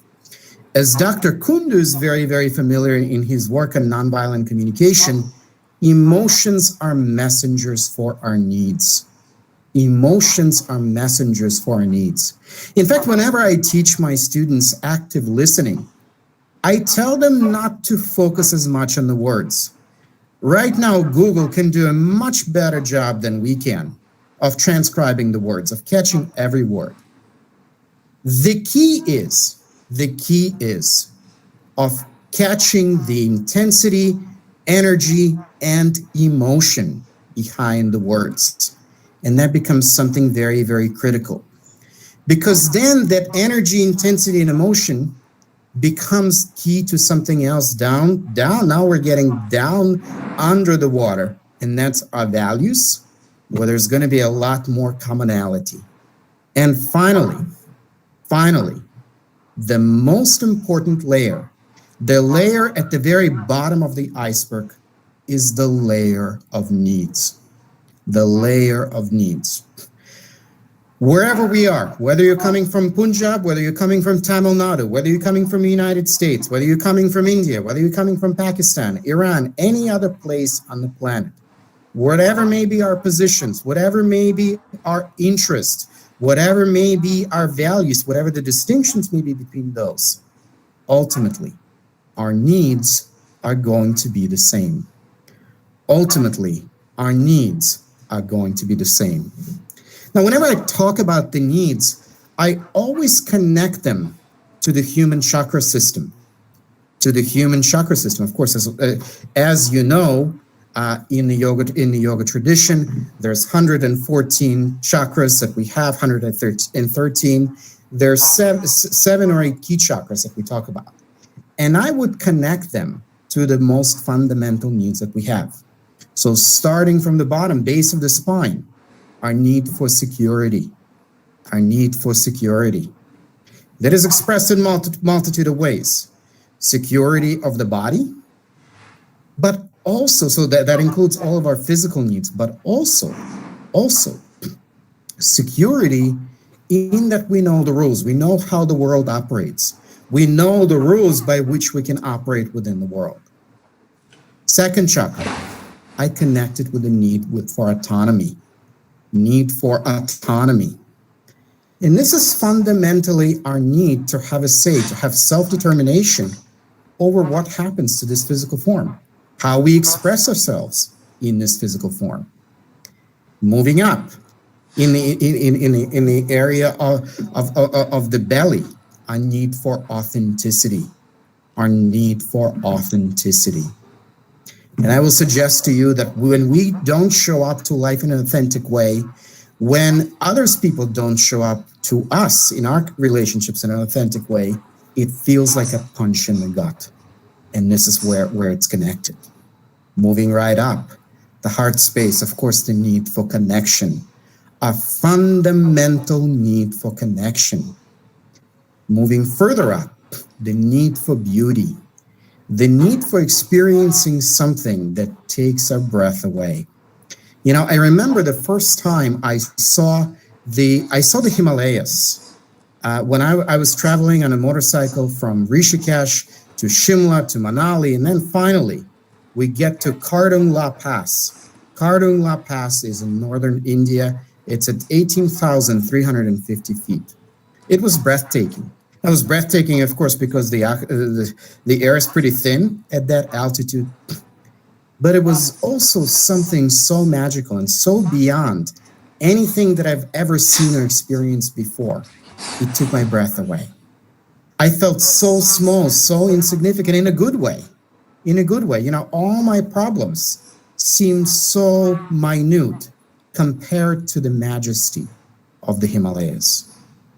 So then moving up, the need for meaning, something that we all ultimately search for. What does this life stand for? What does each of us stand for? And finally, the need for expansion.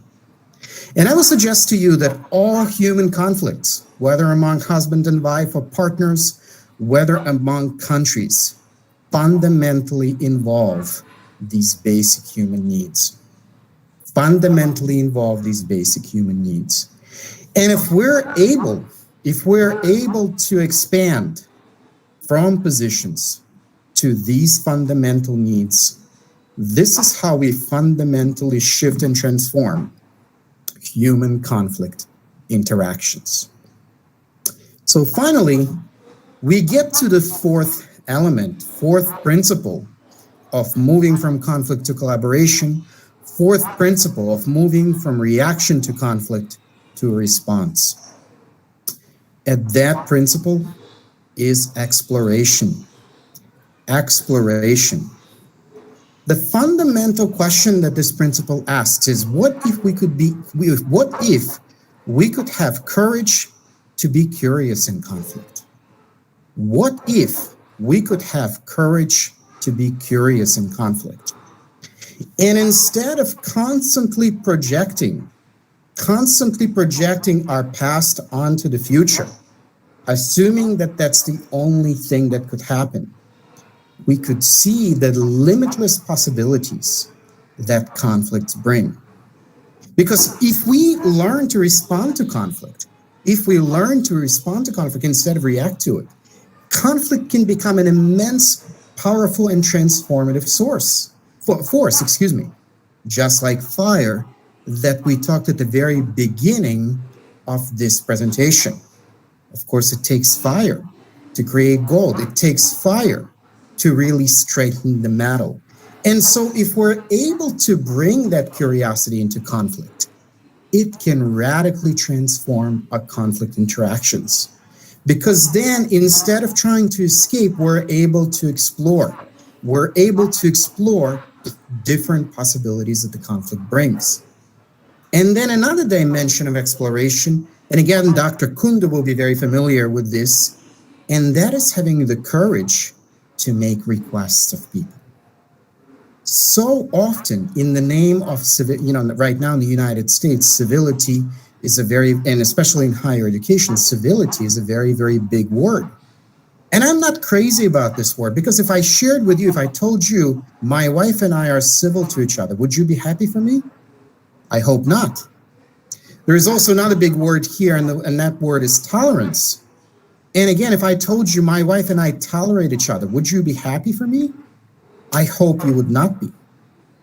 So exploration means we actually have courage. Instead of avoiding conflict in the name of civility or tolerance, we have the courage to engage in conflict, and we have the courage to make specific requests of each other. What would make life more wonderful for me? What would make life more wonderful for you? We're able to deal with each other on that level. So I will suggest to you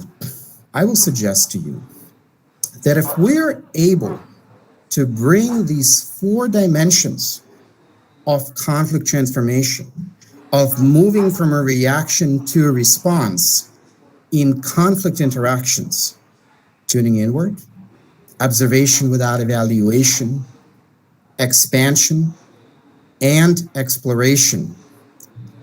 This is how we are establishing ourselves in yoga.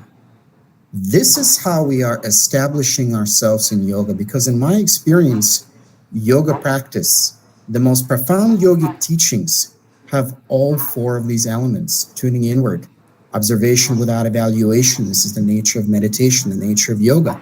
Observing, just being the observer, right? Expanding ultimately beyond the physical form, and exploring the limits. I will suggest to you, if we start bringing these 4 elements into our day-to-day lives, we would be able to transform even the most difficult, challenging conflict interactions, whether between people, between countries, between whole communities.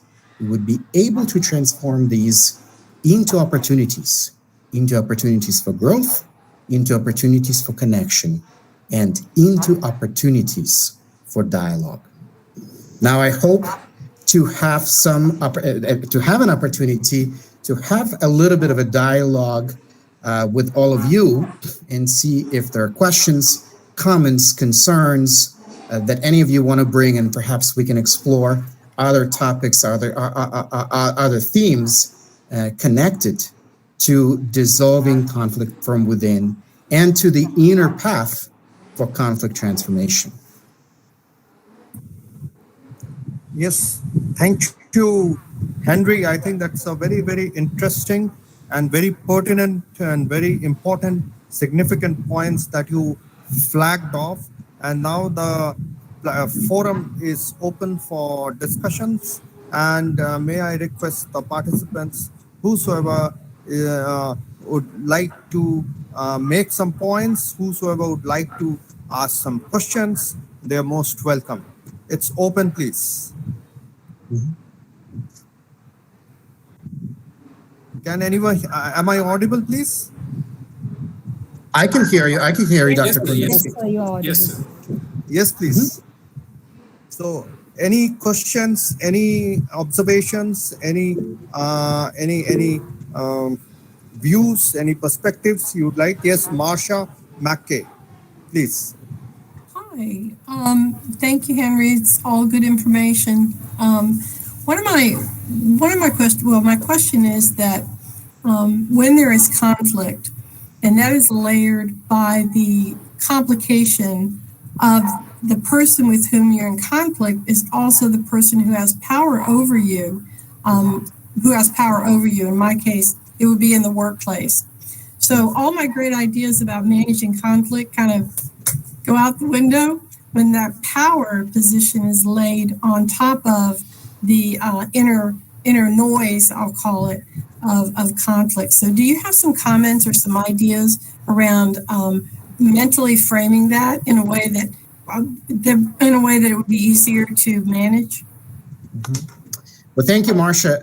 First of all, it's so wonderful to see you. Marcia and I, just until recently, were colleagues here at Virginia Tech, so it's wonderful to see you, right? Because if there is a power dynamic and that person is triggering you, then you're in a reactive state. Mm-hmm.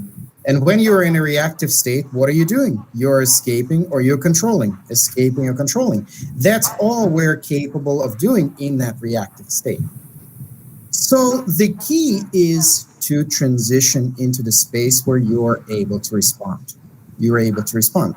And respond would include, right, seeing the bigger picture, seeing the humanity of this person, right? There is more to this person than their job title, position, than whatever may be their views on a particular subject or in a particular area. So how do we do that? How do we do that?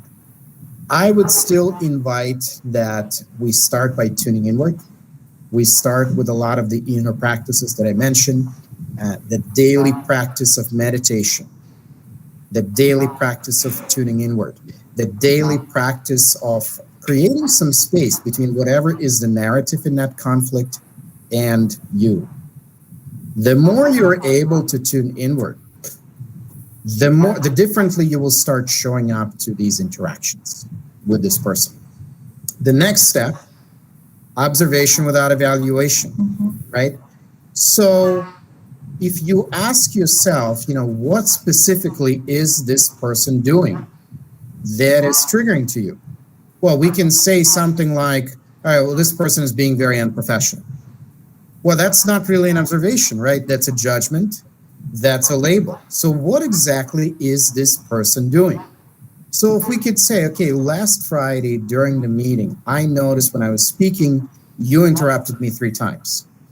All right, now we're getting to something specific, because if we wanted to give that person specific guidance, right, as to what we want to make that as specific as possible. Next aspect, expansion. So moving from positions, actually, one of my colleagues and friends uses the word complexify instead of simplify, right? There is nuance and complexity to every human being. There is nuance and complexity and multiple dimensions to this person. And so a way to engage with this person in the position of power may be asking questions. Tell me more. Tell me more. Tell me why this is important for you, right? Engaging with that person and with real curiosity. And then finally, we get to exploration. And that sometimes may mean sitting down with that person, having the courage to be curious and saying, you know what, could we just jot down some ideas without evaluating them about how you and I could communicate better, right? And what if we just start jotting down some ideas and, even if the ideas are not workable, it's okay.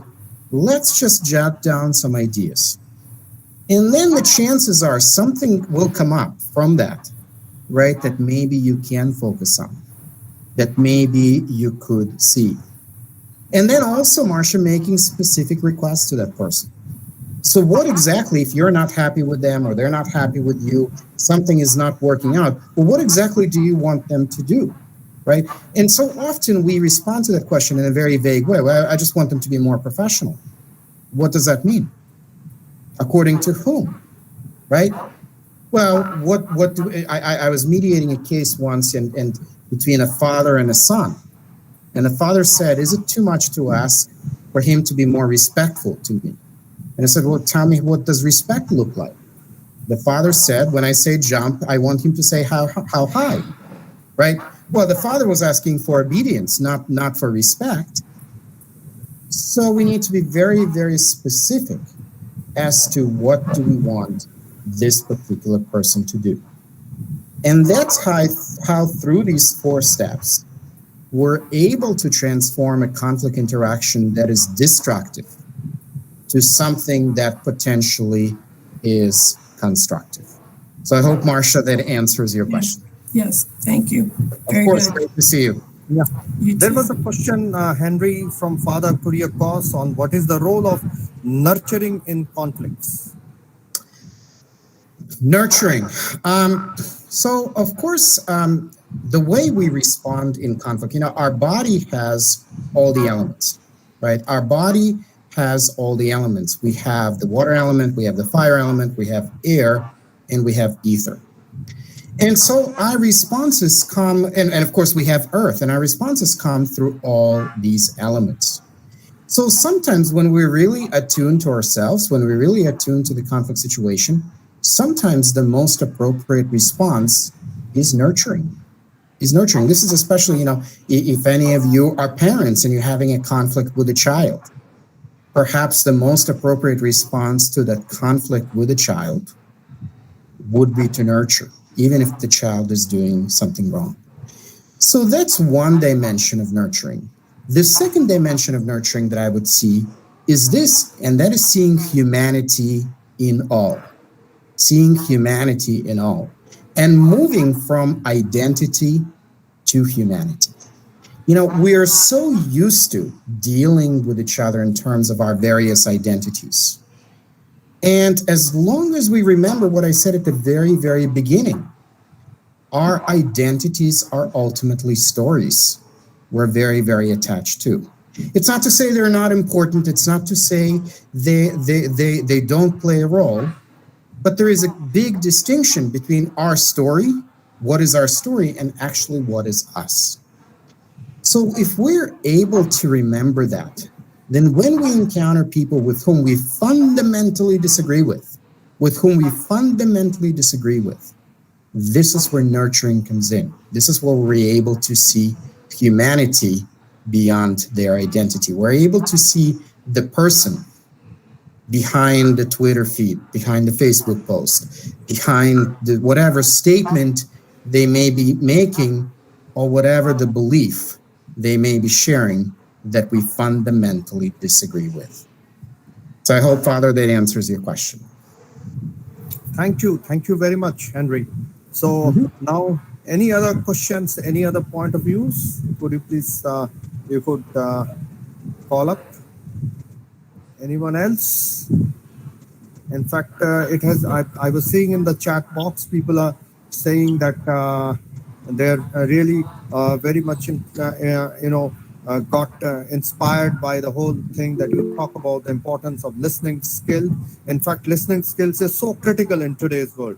No, sometimes we tend to show that we are listening, but we are not listening. There is no deep listening, and that is the root cause of many of the problems that we face. So listening skills is critically important. Then the issues of emotions that you were talking about, in fact, for the audience, I would recommend, which Henry had recommended when I had my last session with him, that brilliant book, The Meaning of Man by Viktor Frankl. I would recommend everyone to read that book. That really gives you the whole idea when we talk about positive psychology, the extremely meaningful book, which really gives you the whole understanding of life and its meaning.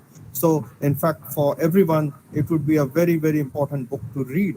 And in fact, I would request Henry to keep on sharing with me such kind of books, which I can share with the department and Dr. Ashita and both, so that the students and the research scholars can further benefit from that. Any other participant who'd like to share some views from this before I hand over to Dr. Ashita? And Dr. Kundu, if I just may, I do want to add something about this book, Man's Search for Meaning by Viktor Frankl. This book gives you a whole different perspective on life. So Dr. Frankl was a psychiatrist from Austria who was in a concentration camp. He was a Jewish person who was in the Nazi concentration camp. He witnessed his family being murdered and tortured. He himself lived through most immense indignities that any person could imagine. And yet, Dr. Frankl's contribution was this. What he saw was that fundamentally, what yogis have been talking about for centuries. And fundamentally, it is this. Whatever is happening on the outside, whatever is happening in the world, we have the ability to respond to that. We have the ability to respond to whatever is happening in the world by going within. By going within, how do we respond? We are able to respond by virtue of impacting how we are inside. So then our action, whatever action that may be, and sometimes the appropriate action is fire. Sometimes the appropriate action is absolutely fire. But we're able to tune inward. and were able to breathe that fire or roar like a lion from an undisturbed state. And to me, that was the essence of Dr. Frankl's teachings. He was a yogi. He was a yogi who discovered his yoga, who discovered the yogic teachings, one being a prisoner in a Nazi concentration camp. Thank you very much. Now I think I should hand over to Dr. Ashita, who is the coordinator of this program. We really thank Dr. Professor Nagraj and Dr. Ashita and their entire team for this wonderful opportunity for coming together and having this wonderful lecture. Yes, Mansi wants to ask a question. Professor, one observation. Thank you. Yes, Professor. To Sir Henry, the Himalayan rider, and as he wished, like, me from the district of Coimbatore, Tamil Nadu, and we have, our institution is placed down hills of the Western Ghats, and we are all waiting for your next arrival to our home city, and expecting your travel plan as early possible, so that we would take you to the Isha Yoga Center. It's hardly on 6 to 7 kilometers from our university, where you can have a lovely experience of the yogic experience you are talking about. So from the Department of English and Foreign Languages, the Bharathiar University, myself and all of my fellow colleagues extend and welcome you to RST to experience the literally the yogic experience of whatever you wanted to experience from our city. So welcome you, Professor. Welcome you wholeheartedly. Welcome. Thank you so much, Professor Reddy. Thank you. Professor Nagraj. Thank you. So it is not just Henry who is going to come, I will also come. Okay, Professor. There was a small question, I think, before I hand over to Dr. Ashita from Mansi. Mansi, you were asking some questions before we hand over the final. Yes, please. Please go ahead. Hello, Henry sir. It is a pleasure listening to you once again. And I'm glad I have this opportunity because of Dr. Vedavyas Kundu. There is one thing which is coming to my mind, that since the elements of conflict which you have told us today are story, the attachment and emotions. So the essence of life true lies in creating a space between what life we think is and what life actually is. We all believe that we are living something, but in reality, it is a story. As Shakespeare would say that we all are players, and this is in fact a drama being carried on in this stage. So, though you have suggested some measures such as meditation, observation without evaluation, but this is not going to come natural. Even if somebody wants to meditate, there is a lot of effort which needs to be put into this.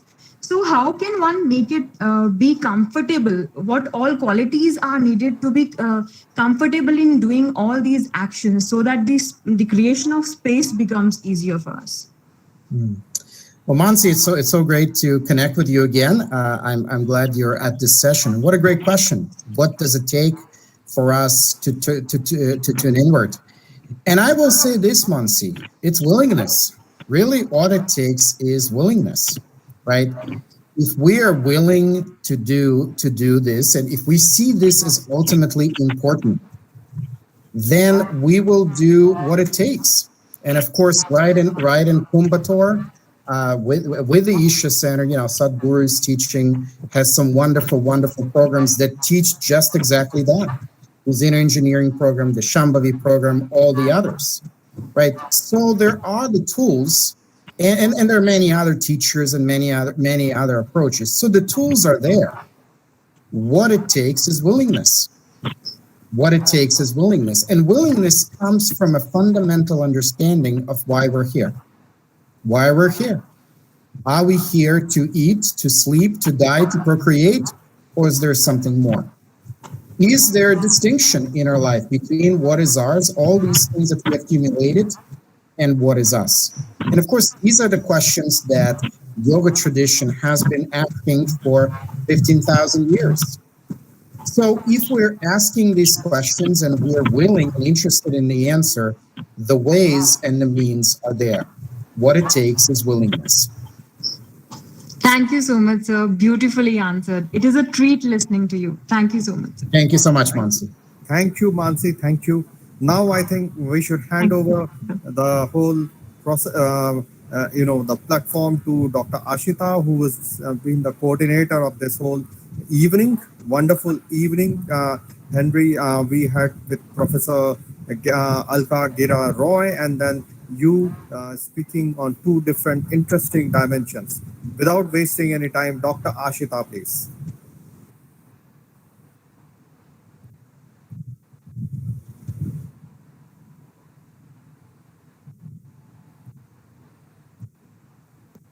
Hello, Dr. Ashita. Yes, sir. Yes, sir. So please take over.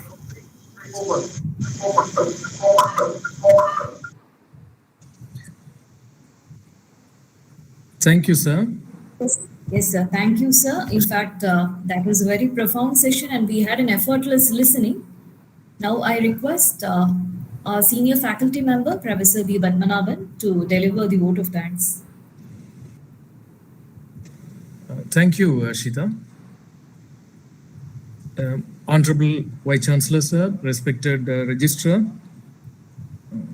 the Program Officer of the day, Dr. Bharathiar, Gundu, sir, the distinguished speakers who enlightened today, Dr. Anjali Gera Roy, Dr. Henry Yampolsky, Browser and Head, the faculty members, participants, students and scholars.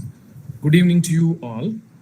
And we are witnessing such a wonderful program within a very short span of time. Now we have established the center in collaboration with Gandhi Smrithi and Darshan Samithi.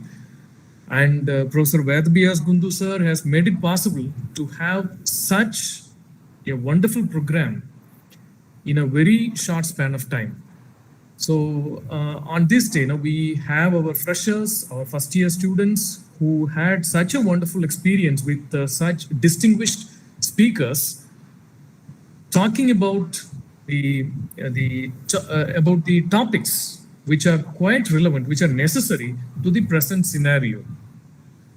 So when we see all around the world, when we see the political systems, the administrative people are going after military intervention for failed conflict resolution. Now, they say that they try to resolve conflicts, but they create more and more conflict. But today, our distinguished speakers have established what is the need of the hour, what is emotional processing, and how language is used. And more than anything, I was so happy when from the lectures of both the distinguished speakers, we have received so much of information as what literature teaches to all of us. Why we are reading literature is to make us to understand what is it to be human, to understand human qualities and to enhance the possibilities of our survival, not to destroy, not to kill other people. Those kind of elements will normally end up in destroying human civilization in one way or other. And the lectures that we received today, both from Dr. Anjali Gera Roy and Dr. Henry Yampolsky, are quite relevant, and they were actually manifesting the crux of literary texts that we are teaching into the classroom, and the modern way of approaching literary text very close to human life and understanding human nature. We talked about active listening. We talked about the neuroscience that is being applied to the study of literary texts in the recent days. So we have to thank Vedvyas Bundu sir for providing us such a wonderful opportunity, the never before opportunity. No, honestly, we have not experienced such a perspective towards human life, towards conflict resolution. So people will believe, will think, everyone. So if we speak honestly, many people will believe, no, if we are going to talk about Gandhiji and conflict resolution, it is something related to spirituality like that. But today, I was wondering, no, it was such scientific approach that we have taken towards the conflict resolution, and to understand the forces that are divisive, that the forces that unite. We received such an excellent and fresh perspective, and this has opened our eyes, and this has given a very new perspective towards these topics. And even myself, no, I had a belief, when we talk about peace and conflict resolution, it is almost related to spirituality and all those things. But today, that thing was shattered, and we have received such a wonderful lecture approaching those things with scientific concepts which are proven beyond doubt. So it is a marvelous beginning that we had with the association with Gandhi Smrithi and Darshan Smrithi, and it is quite relevant. And I'm so happy that my students, the students who are entering into the portals of university for their post-graduation, are having such a wonderful lecture during their beginning. It is almost like first day for them, that they are receiving such extraordinary speeches.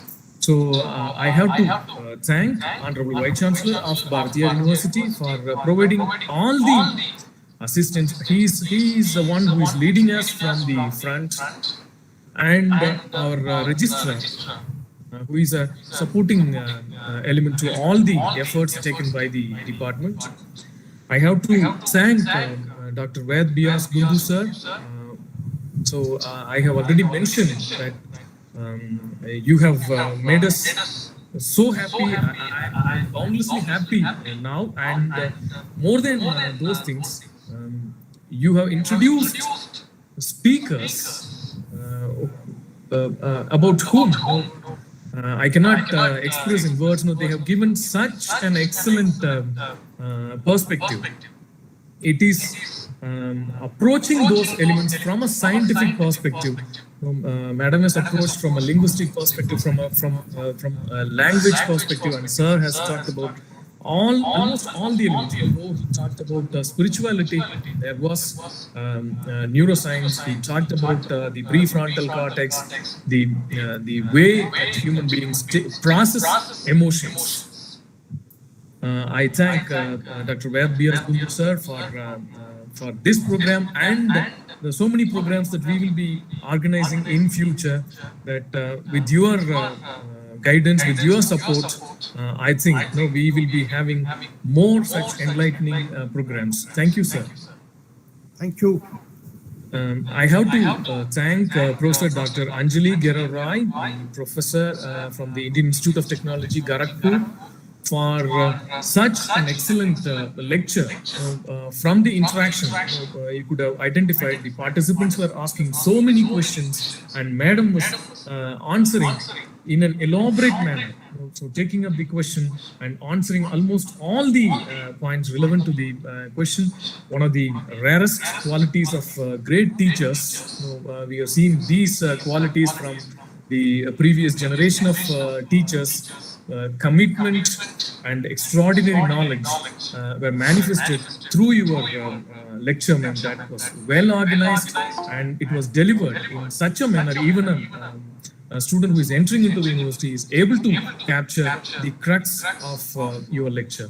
Thank you, ma'am, for the enlightening lecture. Thank you very much. And I have to thank Professor Dr. Henry Yampolsky. I was stunned by the knowledge that you possess, the way you touch upon various elements of human nature. So that is what I was wondering, that you approach the element of conflict from purely scientific manner, and also you substantiate those things with almost all spiritual elements. You know, not only from Indian spirituality, you have drawn the qualities from Europe, from India, from almost all the places. So it was such enlightening. So the most important thing that I loved is your explanation, where you have pointed out from the neuroscience point of view how human emotions are processed. So that was an extraordinary lecture, sir. Thank you for enlightening our students. And as our professor has already given you invitation, we are waiting for your visit to this wonderful city of Coimbatore, that we'll go to Adiyogi, and we can take a walk on the Western Ghats. My university is situated very close to the Western Ghats. Such a pleasant place. We expect that you will be visiting us soon. Thank you, sir. And I have to thank my professor and head for the extraordinary leadership that he pushes us to go forward. He has established 5 centers, and he has given responsibilities, and always motivates us to go for bigger things. No, he is never satisfied, even if we say anything ordinary. He will motivate us to go for the big things. And it is this academic ambience that he has created in the department is helping us to grow with the department.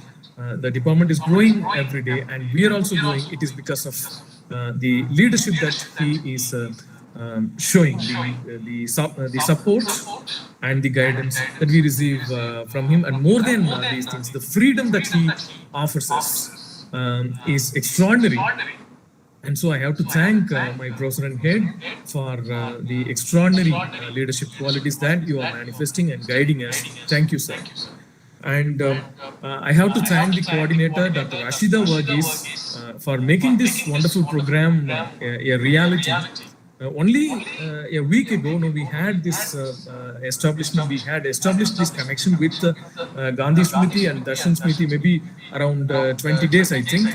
And within this short span of time, she came out with a program. And even more than organizing the program, that she has made possible to bring 2 extraordinary speakers. And more than the lecture, our students have received so much of information, and they received so much of new perspective on how to approach life in the society, how to approach. They are now very close to approaching the real life after completing this the course here, and they are now given with such extraordinary ideas that they are now they received. And for that, for all the efforts that you have taken for making this program, this cooperation with Gandhi Smrithi a possibility. I have to thank Dr. Ashita Varghese. Thank you, Ashita. I have to thank all the faculty members of the department who wholeheartedly cooperate. Now, whenever there is a program, it is because of the wholehearted cooperation and support of all the faculty members, Dr. David Arturaj, Dr. Vinod Kumar, and Dr. Kasirajan. It is possible for us to organize and to move forward with many programs. Thank you, sirs. And I have to thank all the participants for not only your participation, but for such thought-provoking questions. So it is the real motivation that we get from the participants, that you have asked so many questions, and you have supported some arguments. Thank you all participants for your passionate listening and for active participation in the program. Thank you. And my students and scholars, who actually made this department proud. We are proud of you all the time, and we believe that with your cooperation, we will be able to organize such programs, even bigger events in future. And what is the motivating factor for us, for our HOD, for all the faculty members, is your participation and your success. You have established and you have created, you have made this department proud by your success, by your achievements. And I hope with your cooperation, with your participation, and with your success, we will be made proud in future also. I thank you